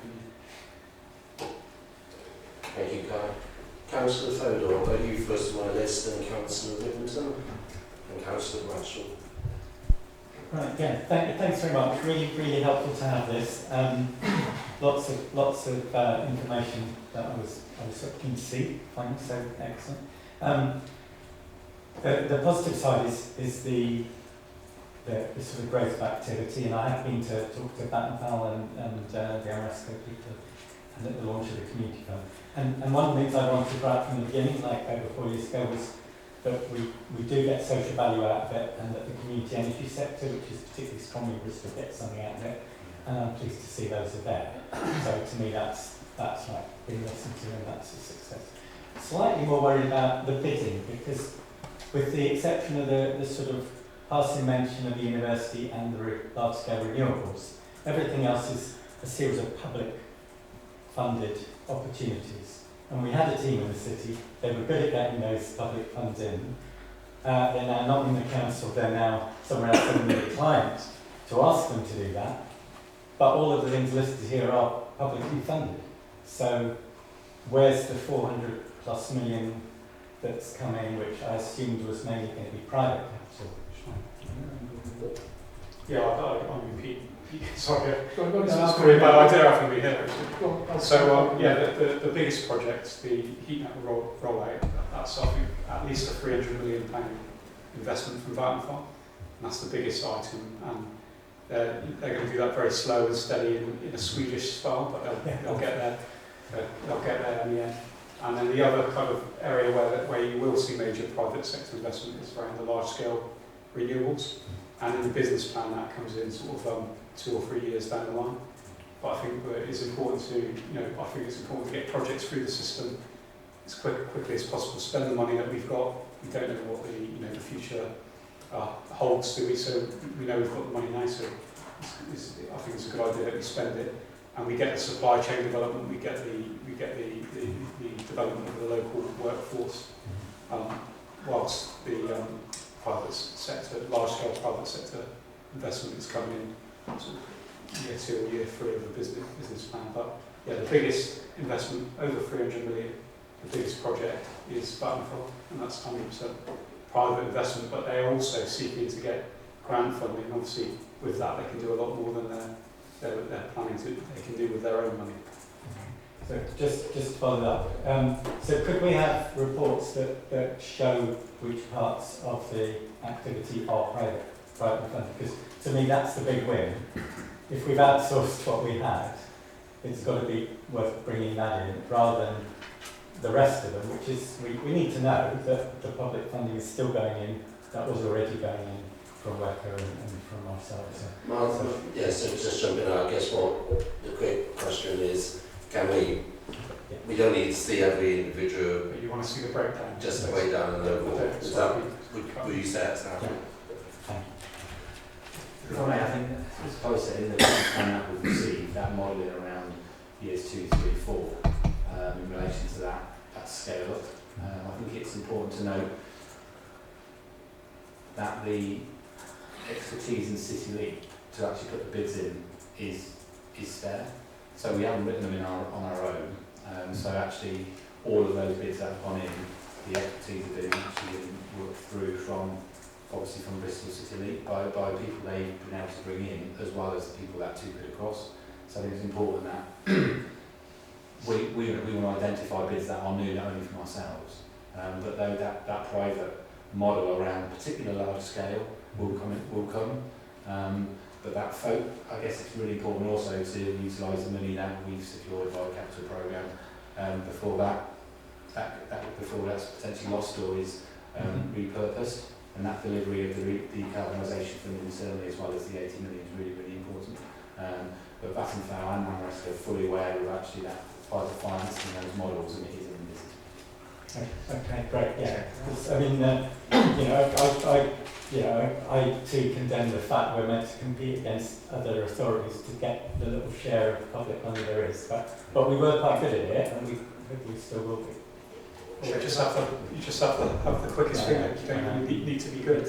Okay, John wants to come in. Can I just also say that I do have a lot of people lined up to talk, so can we try and keep the questions as succinct as possible? So sorry, I won't say, but I was just going to give, because I think it's a really good question, Councillor, and we want to see that private investment come in as well, and Kai does and sets out the key areas. I think there is other value as well. I mean, you're right, I completely agree with you. I think we've got some really good people in the council winning bids in all sorts of areas, and they're still doing that as well for us. It is about bringing that ruthless focus on delivery as well, I have to say. So that's where we're really hoping to see that value in terms of delivering. There's a big amount of work to be done here. And I think we're already seeing through the structures that we've got that sort of testing and challenging, and can the council departments work up and join it and then bring that expertise into deliver. So I think it is about that as well as investment, which we also want to see. And the only thing I'll just add to that is we are facing a very difficult budget, and it may not be the case that those people, if they were still employed by the council. So, Councillor Whittington. Yeah, thanks. Just two quick questions. One is there, or could there be, or will there be, any kind of interactive map that could show us where in the city city league projects are happening and who's doing them and maybe how much they cost as well. I think that'd be a really useful thing that you could see now where we are and in 5 years' time, where all these things have gone, where all the money's gone, and what it's delivered. That would be really good. The other question I'm going to ask, maybe a stupid question because I've not been on here long enough to have been at previous briefings, but so Amoresco, if they invest £400 million, they're obviously expecting to get a return on that investment. How do they get that return on that investment? And do we, as a 50% partner in Bristol City League, do we see some return on that as well? Let's go further. I think to your first question, yes, we haven't got it at the moment, but we've got all that information at our disposal in terms of what I've got from you here, that you haven't got around the heat network in terms of how that's modelled and where that is profiled. We could definitely turn that into something that is then not only usable for the public, because there's a Bristol City League website which has got lots of information and stuff that we can lay onto that, so I'll take that away with the team. In terms of the second question around, return on investment, isn't it, in terms of what we would see. I think the 424 does include, that initial bit did include our projects, so that's important. And let me hand over to Kai because I've just lost my train of thought. Yeah, so the return on investment, so the joint venture company, which is 50-50, we've got 50% of the vote, Amoresco's got 50%, does the project development and it agrees the business plan, but each project will have a different return. So for example, the heat network, that's 100% of the investment coming from Vattenfall. They're taking all the risk, they have to sign the customers, they're building the pipes, they get all the reward, but what we get is the decarbonisation that they're delivering for us, get all the social value, the jobs they're creating. Another example would be the HRA project. So we've got 80 million in the 30-year business plan to get everything to an EPC. So in that aspect, they'll act as the contractor at Amoresco, and they'll get a contractor's profit from the work, but we would have needed a contractor anyway to do that work.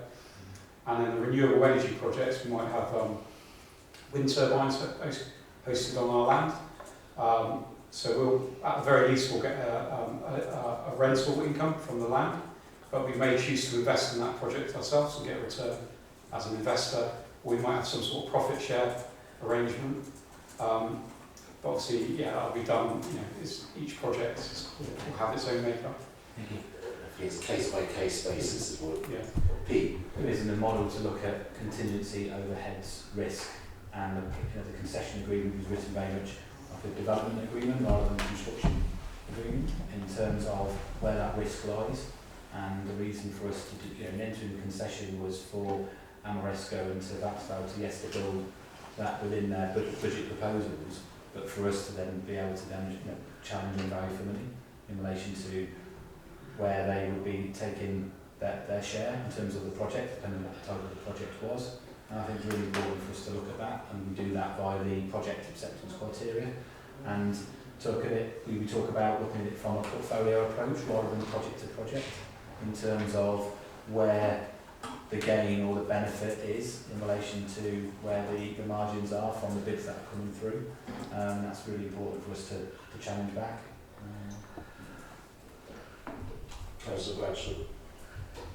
So I welcome this update. Just an extension of what Tim said, I think it's really important where there are interventions on the street in localities that they're properly and fully branded as being part of City Lead. It's important that people can see and understand what is going on, perhaps underneath, the road or wherever it might be. That's really important. I've got a number of very quick points I'm going to read off. The first is the governance of the JV and the NEDs who sit on the board.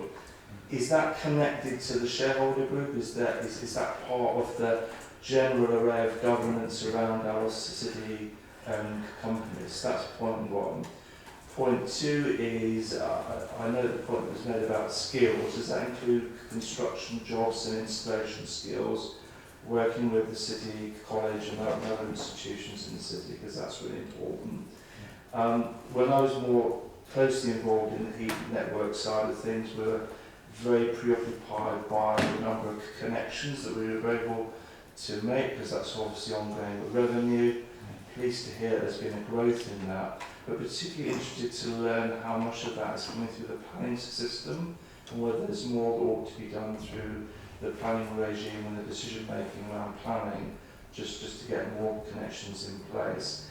And I suppose I'm relieved, this is more of a general point, not necessarily a question, relieved that the national policy around decarbonisation, which is somewhat confused at the moment, doesn't seem to be having an impact on this phone call. So I'll come in quickly on that. John, you're always, often always right there. So, but I'll come in on the jobs question. So part of the social value commitment is that over the next 5 years, 1,000 jobs would be created via this investment, but at least 410 of them have to be in the Bristol postcode area. And actually, it's not. I always thought the biggest barrier to tackling climate change was actually getting the investment in. We've kind of got that now. The next biggest challenge is that supply chain, lack of skilled workforce, and it's very much a part of the joint venture's role and Amoresco's role to develop that local supply chain. And I think the fact that it's a 20-year partnership, as opposed to say like we might have had a contract in previous years for a one-off, roll out of solar panels that lasted 18 months. They know they're going to be around for a long time, so they're willing to invest in the supply chain and developing those jobs. Whereas the previous arrangement we had, why would they? Because what's going to happen after they you finish the job. So in terms of governance, the company's team do support ourselves in terms of the client team to ensure about the appointments of the NED and ensuring that they provide the support as and when needed from a legal perspective. But I must say the JV Co meets every other month, there's been no conflict or dispute resolution required, and it seems to be working very well, which is good. But the company's team are part of that equation, and we do report into the company's board, the assurance board, to do that. In terms of skills, it is both heat, energy, boiler, construction, and that supply days and that's the first one, but that's something that we need to build upon. Close relationships with the City of College, Bristol, that Amoresco made during mobilisation and now, and then very important for us that we're working with Jane Taylor in our employment and skills team and trying to unlock opportunity through WECA in terms of the access to funds that WECA hold in relation to employment and skills, as well as opening up opportunities with Jane. Planning, we're working with Simone and the planning team to ensure that we don't slow down, and then we look at how can we ensure that they as in Amoresco and Vattenfall can get that timely response, and we were talking around enhanced agreements to ensure that they can get what they need at the right time. And yes, so that relationships are going quite well. But it's the challenges faced around what was previously our highway, which we could go in. Of course, now it's not a highway, but how do we actually navigate that? So I think there's been some really useful conversations in terms to do things right, but that doesn't hold up wherever we can. Hope that answers your question. Councillor Dollar.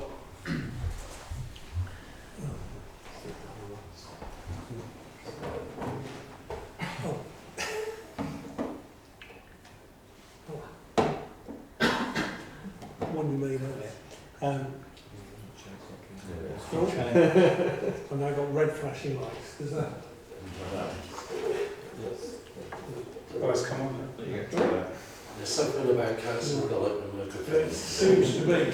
I was worried about my ward colleague asking the same questions I wanted to ask, but I think Councillor Rippington needs to be really worried because Tim's asked questions that I was asking when this was first presented to us about the profit that Amoresco were making out of this. If you look at Amoresco's accounts on their website, they look to make 18.5%, between 19.5% and 20% gross profit. So that would mean on a £445 million investment, they'd expect to be making £84.55 million profit. So I think we just need to be aware of that in the context of what we're talking about. But I was actually going to address things on a more micro level in terms of business planning. The slide that was put up, and I start off by saying I recognise this is very different to Bristol Waste Company business plan where we own 100% of the company and we control it completely. I recognise this is 50% of joint venture where we're employing experts to operate the process. So I know it's different. But I was intrigued by the slide which talked about the business plan going to council in mid-February. The only mid-February council meeting is budget council. And I just want clarification because if the City Leap business plan is going to full council as part of the budget papers, it won't be looked at. Can I just double check, is it full council or cabinet? No, it's a shareholder decision. So when I say sorry. Yeah, go on. Yeah, sorry, probably not the best wording. So it's not going to full council, it's a shareholder decision. But we are, as part of the concession agreement, it's not a full council decision. So that follows on to the next question that Scrutiny gets a briefing, but isn't even allowed a public meeting where it's presented and discussed. Now, I think that's short-sighted. I think it should be a public scrutiny meeting where comments can be discussed, and I think it would be inappropriate if it's all done behind closed doors, particularly given the shareholder meeting is also behind closed doors, and therefore there's no public engagement whatsoever.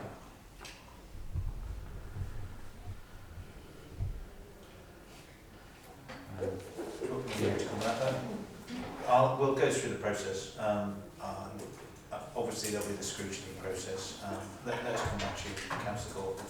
Yeah, I hope I'm expressing views others will share. It's not that, and I recognise it's not that we can have any say, because it's a decision made by the management of the company. But I think that the council is missing an opportunity to promote what it's doing in a public meeting, which is open to scrutiny. So that's and I think then it's questions about what is key decisions. Now you've in a sense answered that. It's not treated as a key decision. If there are investment decisions, they would be treated as key decisions. I must admit I would like to see the business plan of this significance being treated as a key decision because it affects all wards in the city. and therefore I would see that, even if it was only going to Cabinet for ratification, I would see that that again was a way of achieving appropriate public engagement. So, thank you for taking that on board. But as you say, Councillor, any key decisions would come to Cabinet and on the way in. Yeah, but what I'm saying is, the definition of key decision is one that affects all the boards, and therefore it potentially is a key decision in that sense.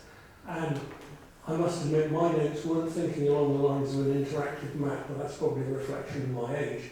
But I was thinking that it would be really useful to know more detail about the projects. I realise they're commercially insensitive, so I'm not asking for anything that gives the game away, but the list that's given there is so generic is not to really tell us anything. And it would be useful to know a bit more about the detail, because I think there's a good story to tell, and I think therefore you ought to be expanding that detail to tell it. But also, from a ward member perspective, it is good to know what is going on in or adjacent to our individual wards. That's a story that we can share.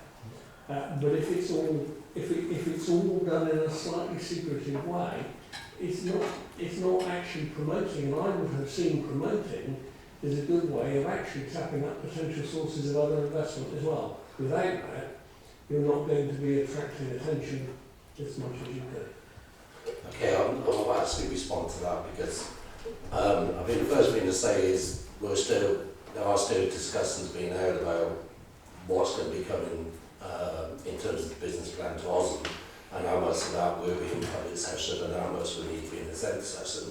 Also, just to clarify, I think what Jeff's point was about key decisions, they're not just defined by a financial number, so it's not just if it's above 500,000, it's also if it affects multiple wards as well. So there may be some cases where a key decision might be below 500,000, but if it affects multiple wards, it's still seen as being a key decision. And I think the other point that Jeff has made is about the city league is very important, and ward councillors can be part of this and they can promote that as well. Did you say that's fair enough, Jeff? Yeah, thank you, Tam. It sounds to me like it is a positive story. It's engaging, it's achieving, but then I accept we can't go into all the detail. I wouldn't expect to know all the detail, but I think we need to find a way of promoting more to actually let our residents know.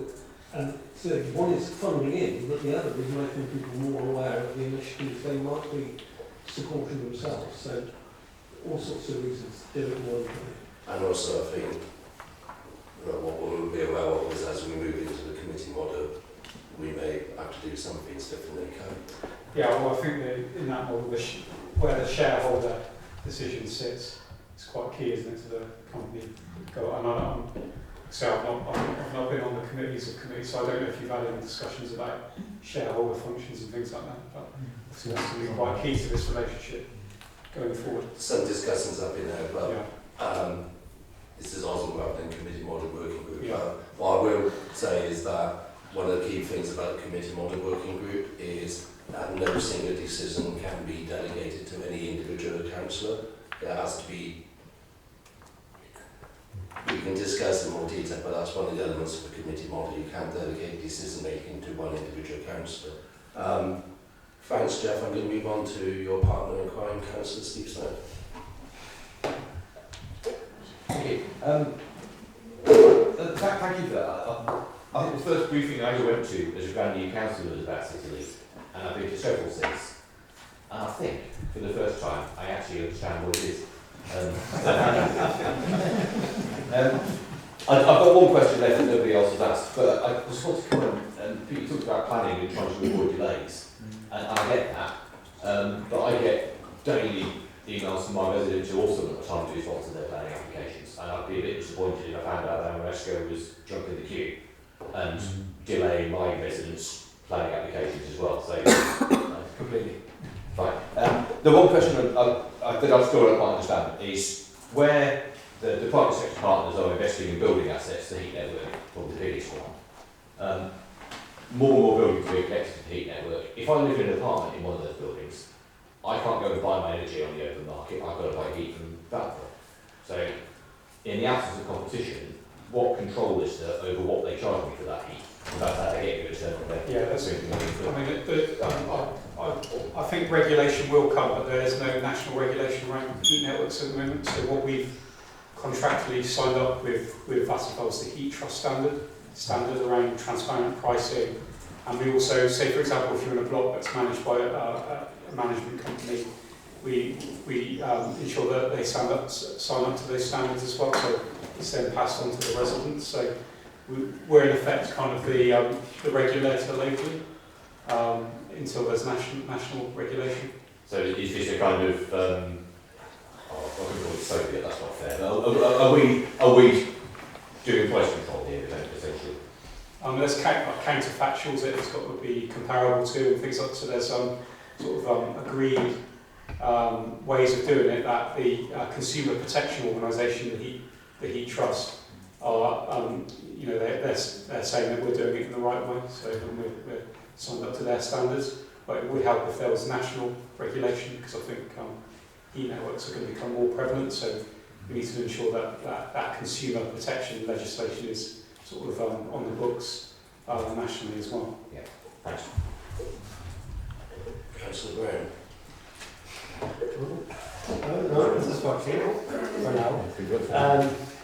I had two questions. One was off the back of the slide which talked about the process for accepting projects, and you talked about stage 1 and stage 2 costs that were incurred by Amoresco, Vattenfall. We have to pick those up. By we, did you mean Bristol City Council? Yeah, sorry. And the other question I had was on the social value slides. There's talk about opportunity for crowdfunding up to 10% of capital investment requirements, non-heat network projects. Now you didn't mention that when you went through the slides, and I just wondered if you could give us a little bit more information on what that's about. Yeah, so that's part of Amoresco's winning tender that they would offer the opportunity of up to 10% of the capital raise to be raised through crowdfunding. I think the idea that they're coming around is to do that on a project basis. They'll sort of have a campaign around a certain, if it's a wind turbine, they'll have a campaign around it to raise the capital locally. And we're also going to make that platform available to the community energy sector as well, and they're developing their own projects. We've got a partner, there's a partner that's come in to work with City Legal now. Can we say who they are? I don't know. I better hear on the cautious side. But there's a sort of a partner that's got a good reputation in crowdfunding and things like that coming, and that will be announced in due course. I think I can say it, but who they are. But are they on the side of caution given that we're probably Can I also just Andrew's point about accepting the project, but they have to. It's only projects that are part of the project acceptance criteria that we've already agreed as part of the deal, isn't it? I mean, they want to do something that's outside of what we agreed with them to do, then we could. I think it was to ensure that there was a responsibility back to us. If we were to change direction, then and they incurred costs up to that point on a project that's gone through the gateway processes, then we would need to, we shouldn't be getting to stage 2 before we go into contract. So. Andrew, did you have? Yeah, thanks for that. So just coming back to the crowdfunding thing, what would be the quid pro quo for someone who wanted to contribute to crowdfunding? Is it just the opportunity to have a nice warm fuzzy globe of contributing to green energy, or? Yeah, I think there's plenty of people locally that want, obviously we've got a lot of people that are struggling in Bristol, but there are people with money that want to invest their money into projects that that are a force for good. And so they'll get a return, like a steady return. It won't be great, but it's the knowledge that they've invested in a certain project locally. I think so. We'll see how that goes. We'll see how many people out there are willing to invest via that route. But I I think you'll be surprised. Councillor Wilcox. Thank you, Chair. Couple of quick questions. There's a lot of poor quality 1950s housing stock that the council owns with very low EPC ratings, energy ratings. What timescale do we expect to see an improvement in that housing stock? So when will we start seeing the upgrades? Yeah, so the commitment is to get to everything at least an EPCC by 2030. I think Pete's already mentioned there's projects ongoing, and we're bringing a social housing decarbonisation paper to, I think, February Cabinet, which will outline a major investment in some of the key projects. But also trying to maximise the amount of grant funding we're getting from government as well, because with our own money alone it won't be enough. And it's about 10,000 properties, so we've got 27,000, it's 10,000, the equivalent of 10,000 properties that we need to get up to EPCC. Thank you for that. And I'd like to ask, expand on the governance questions that have been coming up. You've appointed a non-executive director, who I assume is not just some random person on the street and has experience of this sort of project. No, David, we just went for somebody who's got the quiz. I'll take you at that word, Tony. So how does this non-executive director integrate with members? So how do we actually feed in about the way that we want this joint venture to work in that process, please? Someone for you. That's one for me, apparently. It's a good question. I mean, so actually, we didn't mention this before, but briefly I was the director actually on the board, because Stephen at that stage was the executive director for Growth and Regen, who's the senior client representative, but then when Stephen became chief executive, I became executive director. So we swapped, so I couldn't do it then. But, so, I mean, I've met the non-executive director. He's very knowledgeable and capable in these areas. If that's okay, Councillor, I'll take that away and have a think about in terms of the process and how we can work into it, and I'll discuss it with the chief executive. So they meet regularly, so it's Stephen and the non-executive director who attend the board, and there's certainly pre-meets that happen between the two of them, and they agree that. I don't, in the client role, we don't interface directly with that director because they have independent director responsibilities. But yeah, well, if that's okay, I'll take away and probably talk to the monitoring officer about that. Particularly in the light of committee model, because I mean, we don't want to start off one working relationship and then have to rebuild it completely. And that's an issue for all the companies, isn't it? How that shareholder function that sits with the mayor, which I think is delegated to Craig Cheney at the moment. How does that continue in the committee system? I don't know if you've even discussed it. No, it wasn't, but it's going to be discussed at audit, because the audit is responsible for governance issues, not wasn't. We're just responsible for criticising everything else. Christine, did you have your hand? I did. Sorry, I missed you earlier. Thank you. So I got a follow-up question from what Steve was saying about the pricing. So if there is a regulation and it all goes wrong, where does the legal responsibility lie, and who's challenging who if it's not actually followed? There's a lot that my alarm bells went off there when that happened. That's my first question. My second question is in relation to the project acceptance. It says if there's anything over 500 million, it comes to cabinet. That will come to. Sorry? 500,000. Yeah, whatever it is. Will we see that in this year's budget? Is there a budget line that says this is capital investment for City Leap? Will we see that this year? And then my third question is about the training and the education.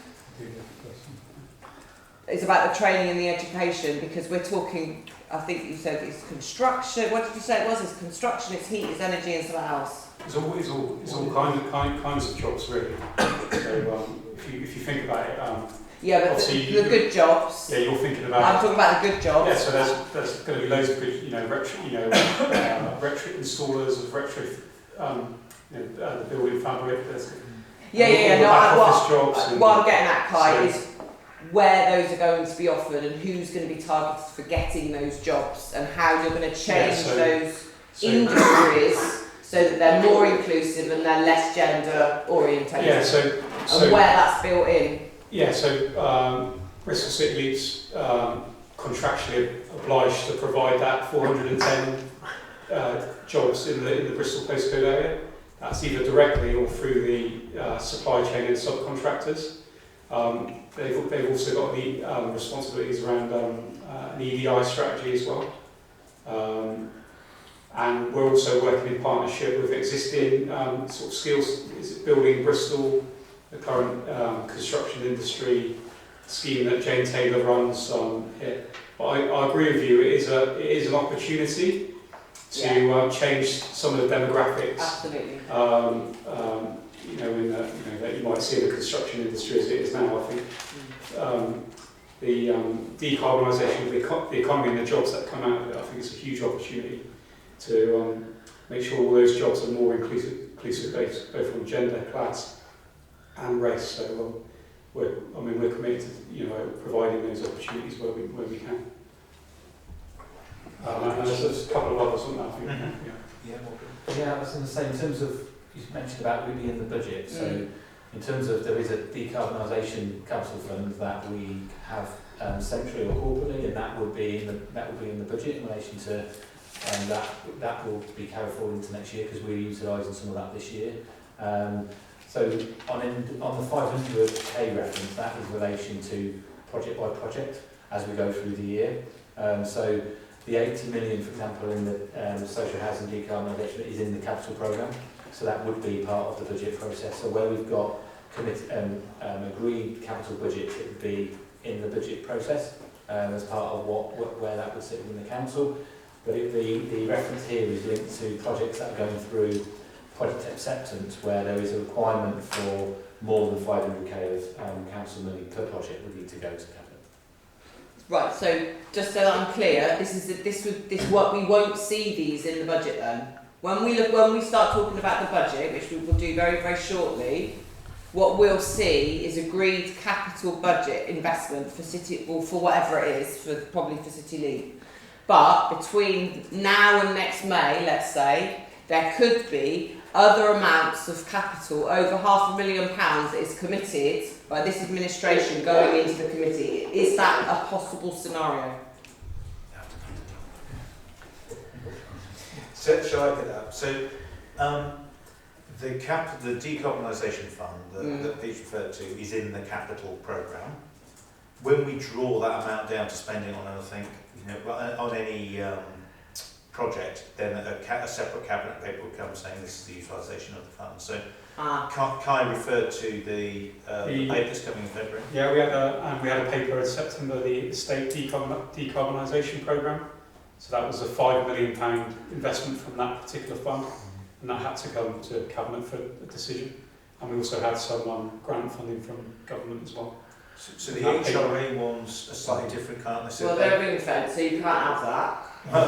Can you? But I'm interested in what capital that you can move around, and whether there's any capital. So the social housing decarbonisation paper that will come to February will include elements from the HRA budget, that 80 million that's been set aside in the... But that's because it's for our council houses. Yeah. But there also might be grant funding from government as well in the mix. So it won't be the sole source of funding to deliver the pieces of work that we need to do. That's right, and we're doing that wherever we can. But I was just going to say on the HRA, so there's a separate business plan process for that, which comes to Cabinet as well as part of the annual process. So you will see that as well. But if it's a project fully funded by Amoresco, they, as long as it passes the acceptance criteria, they get to do it. Yeah, I mean, what I'm trying to understand is there's going to be we're going to see some of it in the budget. Okay, I can see where that's going. City League doing it with their partners. What I'm interested in is whether there's going to be any other is there a possibility that there's other commitments that can be moved around in capital budgets, and will there be any hangover come May? That's what I'm at, because it says if it's already been accepted and passed by cabinet, we can have a situation where cabinet passes stuff, but it's the committee system that actually implements it. Does that make sense? Yeah. So the tendering process and the concession. That Moresco one was done on the basis that they couldn't expect any funding from the council. So any decision on any project or any budget to invest is down to us, and that will be down to the next administration, whether they choose to invest or not. So we're not on the hook. We've not guaranteed Moresco any investment. So it will be a decision of the next administration whether or not they continue to invest in. So where it says unless previously approved by cabinet, that's a bit. Yeah, so that's like the estate decarbonisation project that we approved in September, for example. I mean, just to pick up, there will be things that are approved by cabinet that are still being chained after the election. Yes, but will there be anything that's been approved by cabinet that won't be, and therefore can be moved around? I think we're going down a rabbit hole here, because I think there's some more detail that you probably need to follow up. But essentially, if decisions are made by cabinet, not just about City Leap, but about anything that are for programmes that are going to carry on over into the committee model, they will carry on over into the committee model. I know, but we know how much it is for the Beacon Centre. I'm trying to get an idea. Are we going to get an idea of how much it might be? We will be able to get an idea of how much it will be, because it will be in the cabinet papers, and we can ask the questions when we move to the committee model. Okay, does anybody else have any other questions? Okay, well now I'll call that item to an end. Thank you everyone. Cheers. We now move on to agenda item number 9. This is the Q1 2023-2024 performance report. And I believe we have Guy here to talk about that. Thank you. Good evening everyone. Can I just check whether members have access to the dashboard, performance dashboard that was circulated in the papers, because that's primarily what I'll be talking to.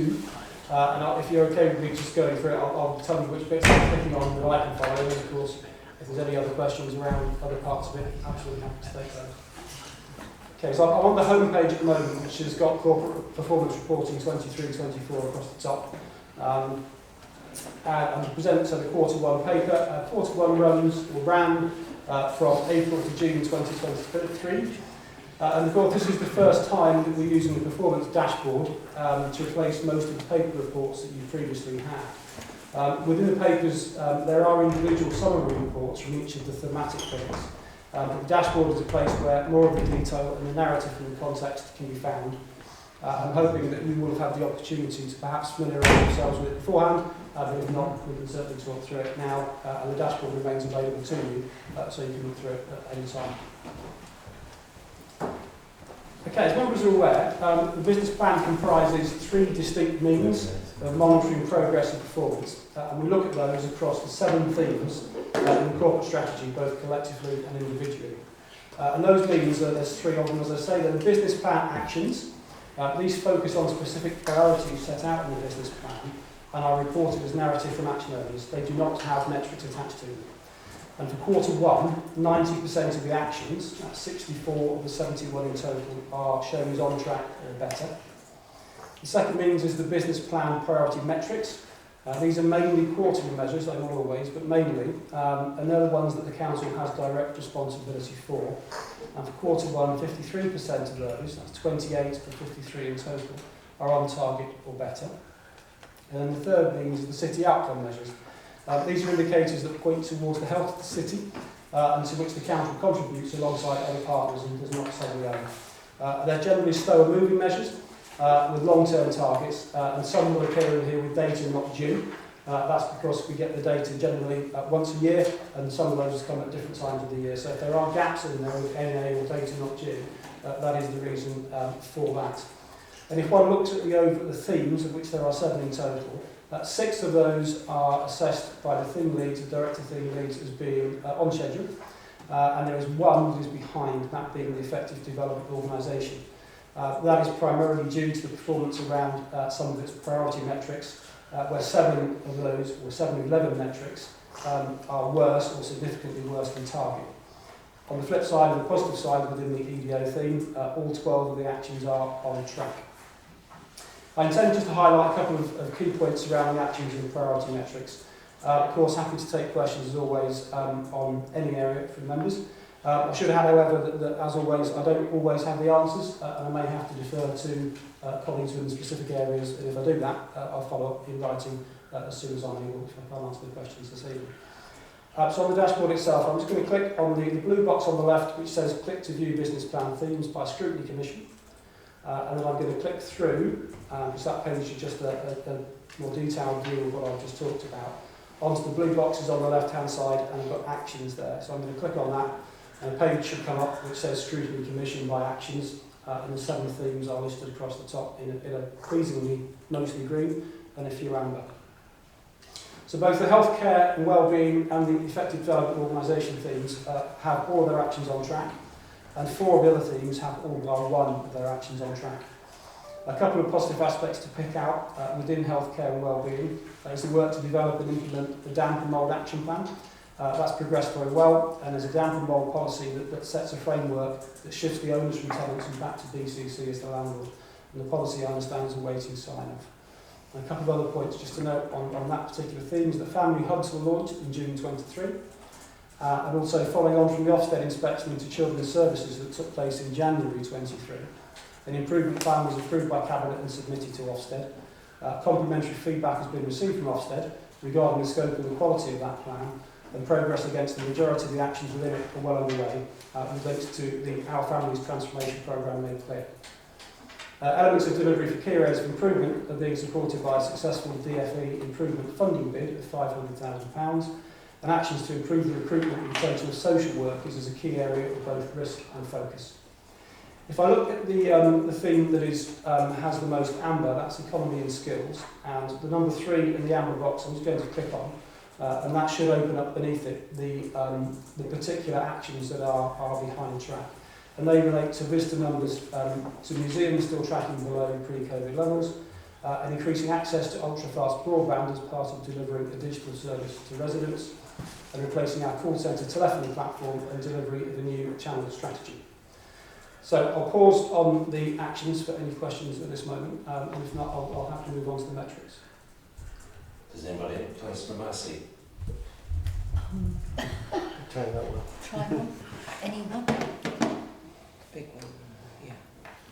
Right, might look for a bit. I'm not sure whereabouts in the report you're looking at the moment, but I'm concerned about on page 42 about audited children's social work records, which is quite concerning that it's gone down considerably and that there's a lot of vacancies which seem to be leading to that. So can you tell us what's happening about that? That's under one of the priority metrics as opposed to the actions. I was going to actually come on to that one and pick that one out because it's one of the ones in red and is of significant concern. So I'll come on, if that's okay, if I come on to that. Thank you. Councillor Foden. I need one more.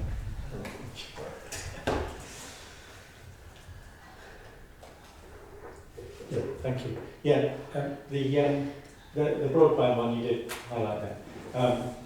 It suggests a focus on housing estates for tenants, which of course is important, but there are also equally many people that could be highly dependent on the need for decent broadband for employment and education and so on in lots of other parts of the city that are outside of the high-speed network. How has that been tackled? That is one I'll have to defer to Councillor Flood and come back to you if that's okay. Yeah. It's just people on very low incomes in housing that's quite precarious, but if they haven't got the broadband, they might not be able to earn rent. Okay. Thank you. Councillor Whittington. Yeah, thanks. There's one here about the replacement of our call centre telephony platform. Yeah. I just want to say, as somebody who's replaced the call centre telephony platform at some time in the past, that is an extremely big project, and if that has gone ahead to time, well done. But I was wondering, it then says work is underway on the channel strategy and project, but the approach has been reviewed and subsequently amended, and therefore it's behind timeline. So I'm wondering what that's about, if anybody knows. Yeah, again, if you're okay. I'll take that away. I'd be interested to know why we had a strategy and then we've changed it and now we're behind timescale.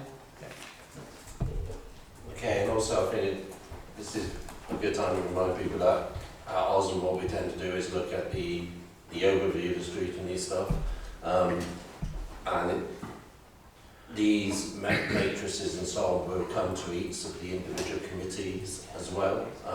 So it may well be that if you have a question about one of the themes that is with a particular scrutiny commission, it might also be worth putting a question into them as well when they look at these as well. Councillor? Apologies for asking too much detail. Not to worry, Tim, we still do it all the time anyway. Councillor Wilcox? Thank you, Chair. Can I make a proposal that we have a separate working group meeting where all the heads of the relevant thematic themes actually come to a meeting where we can ask them questions, because there's very little point in shooting the messenger here, because Guy's a nice person, I don't want to shoot him. And we are asking questions that we need answers to, and we're not getting the answers. So it would be really useful to have a meeting with the heads of the thematic groups, please. I think that's a valid point, but what I think I would say is we would probably need to look at how we can do that in a way, if we're not having the head of each and every group in here at one time, that's taking a lot of resources away from the work that they're doing elsewhere.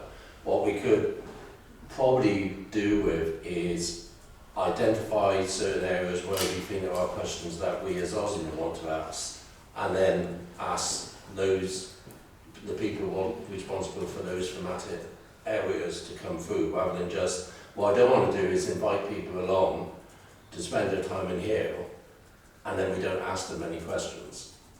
So if we are willing to agree to work out ahead of time what areas that we as Osm want to ask questions about, then I'm happy to propose that I work with Guy to identify who needs to come along and be in the room for those meetings. But that will require members of Osm in advance of Osm to actually give me some warning so we can identify which people we need to come along. Councillor Smith. Can I ask a more general question about the process here that maybe you, I don't know. And I think I've got the same concern as last time around. We're doing really ticking off loads of actions and the actions are already done, but the outcomes that they're supposed to deliver aren't, or at least a lot of them aren't being achieved. Is there a plan behind this that links actions to the outcomes that they're supposed to deliver, so that we can, if an outcome hasn't been achieved, or a priority measure hasn't been achieved, we can look at it and say, well actually, these are the actions that should have contributed to that and it hasn't worked, so what can we do differently? Because it just feels like spending a lot of time and effort doing a whole lot of actions that aren't delivering what we wanted to deliver. Yeah. Well, the actions are identified by the individual theme leads and the service areas as being those of most high priority to the council. If they're delivered, then they're signed off. They shouldn't be signed off if they haven't been delivered. But you're right, I guess what's missing in here is an actual appreciation for individual actions as to what outcomes are being delivered as a result of them specifically. So again, that's maybe something that the theme leads would probably address. If you wanted, or have an understanding of what you wanted to have a look at specifically, we could invite the theme leads along. Yeah, no, I'm not saying I particularly want to see it here, but I just want to know that there is a plan that draws a line from action to outcome, and that somebody audits that and goes back and says, well, we didn't achieve that outcome, so were they the right actions, and should we be doing different actions? Yeah, that's what happens during the course of the year through the thematic performance clinics. So that it's not an arbitrary decision from the lead just to say, right, that's done, then there has to be evidence, and that will be recorded, or should be recorded, within the thematic performance clinic to show that the action's been achieved. It will be in the narrative as well alongside the action to say what portion of it, what's been delivered, and why it's been closed off as complete. Yeah, but I'm not questioning that the actions have been delivered. There are lots and lots of people doing lots and lots of work and achieving and doing actions. But if we've done 90% of our actions on the one page, but we only achieved 60% of the outcomes that we wanted to achieve, it suggests that we're not necessarily doing the right actions. Yeah. And therefore, if the outcomes aren't being achieved, should we be doing different actions and focusing our time and effort on things that will achieve those outcomes? Yeah. And again, I'm not submitting you ask that question, but I just want to know that somebody's asking that question. Yeah, that's exactly what performance clinics should be achieving. And I haven't been at a couple, I know they are discussed in question. We certainly, performance advisors will question the theme leads around those particular areas, yes. Thanks. Yeah. Guy, sorry, Christine, I'm just going to ask Lucy to come in for a moment with a suggestion. Yes, members, I was just reflecting on some of the comments that you've been making about the performance reporting process. And I think it's fair to say we have been here before, haven't we? We're talking about this and how to make it better. So I was just saying to Councillor Dyer that, as you'll know, you're going to be having a scrutiny workshop in, sometime in the new year, where you're going to be handing over your comments about ways to make things, work well, etc., and areas to focus on for the committee system from May. And I think with Guy's support that the performance reporting is probably one key thing that you want to have a look at. So, if everybody agrees, then I will add that to the agenda for that session. That'd be very well, thank you, Lucy. Certainly when we're in the process of doing a business plan for next year, some colleagues here, or members here, have been present at the workshops that we hold to discuss at some length the actions and metrics in those as well, and certainly member feedback has led to changes in those over the last few years. They are quite helpful, so we can run both of those if that would be helpful. Thank you, Christine. Thank you. Just following on from really what Lucy's saying is that I'm still having difficulty understanding why it is that there are certain things under certain themes and why particular individuals are therefore responsible for them. So the one this time that happens to be reported on are 16 and 17-year-olds who are not in education training or educational that needs. I don't understand how the head of public health can hold that theme when it's a statutory educational responsibility. I find that really difficult to put those two things together. And there are other educational stuff, particularly around children. We're obviously up to 25 with the SEN. That's an educational responsibility, clear and simple. And the adult education element is also there's some WECA stuff that needs to go on with that. And the transition, I'm not clear where the transition sits from children to adult social care, and this is an area that people scrutiny have been trying to get under, and we're not there yet. We've been asking these questions and trying to get a deep dive data for the best part of a year, and what it I think is opening up is that as a council and as kind of executives, they still don't quite know where these things are sitting. However, children that are 16 and 17 that are not in educational training is really clear from where I've sat for 25 years that it isn't public health that takes responsibility for that. So I'm really struggling to understand why certain things are under certain headings. So therefore, I think we need more of a strategic understanding of how this has all been put together and where that rationale comes from. Because I'm not saying there isn't one, but I'm struggling to see it, I'll be honest. These are the corporate strategy themes and the host of activity and priorities that were agreed as part of the corporate strategy when it was agreed a couple of years back now. And some of the activity doesn't necessarily fit very easily into one of those. So we've had to make the best decision, and we had some consultation with members around that at the time as to where things should sit. And there's a couple of examples. I think SEND being a prime one, we've actually moved from one thing to the other as a result of that feedback because members found it understandably very difficult to understand where it was. The fact that an individual director is a particular theme lead, in this case of public health, does not mean that completely doesn't involve at all the education director.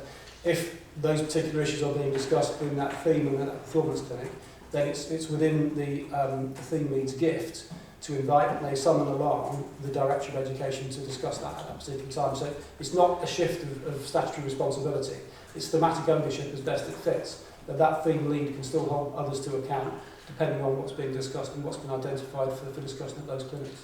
Yeah, no, I understand that. So what we're talking about here then... Microphone, please, Christine. Sorry. So I understand that. So I think from where I'm sat, I fundamentally disagree with where particular things are sat in particular themes. So I think maybe it's more of a philosophical discussion as to where certain things fit, and that's why I'm saying I think we need the officer leads around these things to be in the room to have that conversation. I need to understand from the senior officers that are planning services why they think it fits there and it doesn't fit somewhere else, given what we know is within the statutory framework for that area. And whilst I appreciate what you're saying about that there was one particular thing that was moved, but the one particular thing that was moved is a tiny element of what it is to deliver send. Yeah. I mean, it's kind of, it was a very, very small area. And I know it's not you, but having said that, there's also stuff on, like, understanding this platform, which I think is really quite good. I think it would be really useful for us to have more of a deep dive into it. Okay, I think we can do that as part of that scrutiny update. What I will say is I think one of the problems we faced when we looked at this before, and I think Guy, you and I had a conversation about this, is the corporate strategy things don't map particularly well to the setup of scrutiny committees. Ironically, it's going to map a lot better to the committee models because the committee groups that have been set up pretty much reflect what the corporate themes are, much more than scrutiny does, and for that matter, much better than current cabinet positions do as well. So, yeah, I agree with what's been said, and I think that scrutiny update day will give us the opportunity to do that. I think it also gives us the opportunity to talk with officers and then, and with Guy's help, try and make this map more effectively, particularly if there are statutory responsibilities as well. Yeah, I'm absolutely happy to take on board. I'm looking at what you're talking about now, Councillor, in relation to me. Currently sits with economy and skills. I guess, yeah, it's an unhappy bedfellow, where logically it could probably sit within children and young people. As I say, we're more than happy if the feedback is strong to move them. There's no issue moving them across things. It is just sometimes something of a challenge to get them into the right thing, the right level of ownership, and we haven't always got it right, so I appreciate that. But as I say, actually happy to move it. Yeah, I mean, the thing is that that's a red flag. If 16 and 17-year-olds aren't doing their extended education, it's a massive red flag, massive disproportionality. But there is no comment at the bottom, there's no narrative that sits with that particular area. I'm looking at the particular metric, and I appreciate I'm focusing on the metric about 16 and 17 to elite and destination unknown. That appears as red, performance against that is red this quarter, and there is a narrative added by the service on the metrics page for economy and skills and on the red button. I mean, we've had a couple of sessions with members around the dashboard and trying to help people become more familiar with it. I appreciate it's not always easy to get anybody. Yeah, but that's not, is that in the public domain? Yeah, it's here. It's on, it's the priority measure 263A, reduce the percentage of young people of academic age 16 to 17 years who are needs and destination unknown. And there's a narrative in here added by the service in quarter one because performance was about 1.8% over the target that had been set. So there is a narrative in here, yes. Okay, thank you, Guy. Unless this is, because we are now 22 minutes past 8, so if this isn't something that can be covered in scrutiny day or the update day. Okay, Councillor Fodor, 1 minute. On the scrutiny day, it would be really excellent to look forward, look at the 8 committee themes of the policy committees and the regulatory committees, for instance, the planning service and so on. And work out how to make sure, because that will be a lot more meetings than 3 or 4. Absolutely welcome that. The scrutiny is slightly out of line with the way we call it, a lot out of line, and that frustrates us hugely. I know it does yourselves as well, so if we could get that sorted, that would be hugely beneficial. My quick point that I was going to make is that the current performance data is a snapshot in time, where it would be good to have an overview of what the trends are. And at a member briefing last night, Nick Smith did allude to another dashboard which did have that trend data, and I think we should have access to that. Yeah, you can, Councillor. This is the public version, because the dashboard that I think Nick went through last night is significantly more involved and we use that internally, but it does have all the trend data, all the metrics, including the internal ones that don't get reported for scrutiny, which is why there's a separate one. So there's absolutely no reason why we can't have access to that. Thank you. Okay, thank you. Thank you, Guy. Call that to a close. And yes, clearly a lot of work to do from all of us. So, agenda item number 10 is the scrutiny work programme. So, Lucy. The only comments members I have on the work programme is just to say that your autumn dates, you've got one in the diary, haven't you, on the 4th of December, so we are working with the chair and of course with the autumn leads in due course on the agenda for that one, so we will confirm as soon as possible. And then I think the chair is minded to have meetings in sort of January, February, March next year, but again, the agenda details are TBC, so for anybody from the public who's interested, we will of course keep the work programme that we publish up to date and let everyone know what's happening as soon as we can. And I think it's fair to say there are ongoing discussions which are still taking place as before. The final two items on the agenda is the Mayor's Forward Plan and the minutes of the record over the scrutiny meeting. Suddenly have a I was going to say those agenda items for noting, but as we've got our hands going up, can I start with, I think, Jeff, your hand up went slightly 2 seconds ahead of Andrew's, then Steve's, then Martin. You were too slow, Martin.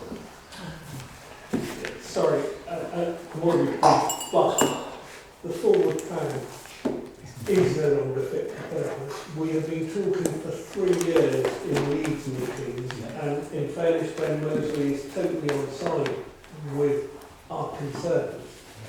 But there is no way anyone can plan for a committee model system if the forward plan stops in January. In fact, it doesn't even show the budget items that have got to go to Cabinet in order for the council to have a budget. I mean, this is absolute madness. I understand any administration is reluctant to commit to exact dates, but to commit to nothing is totally unacceptable.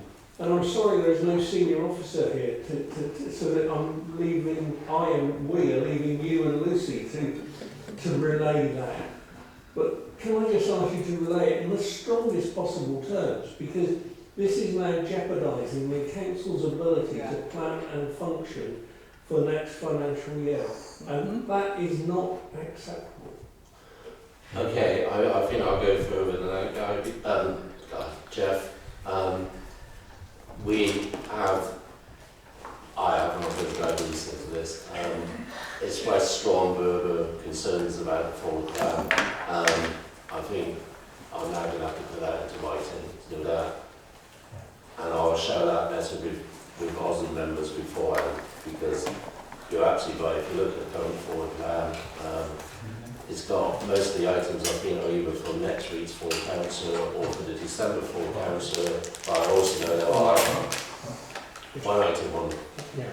Well, I mean, so can I suggest that you actually ask for a show of hands to confirm that we're all in support, so that when you put that view forward, it isn't just you being difficult, it's you doing so on behalf of all members, hopefully of all parties who are part of OSM. Okay, can I have a show of hands to support expressing concerns? That's 7, but sorry, can we do that again, please? Okay. I will happy to write a letter to say it has to support the majority of councillors and includes representatives from all parties on the committee.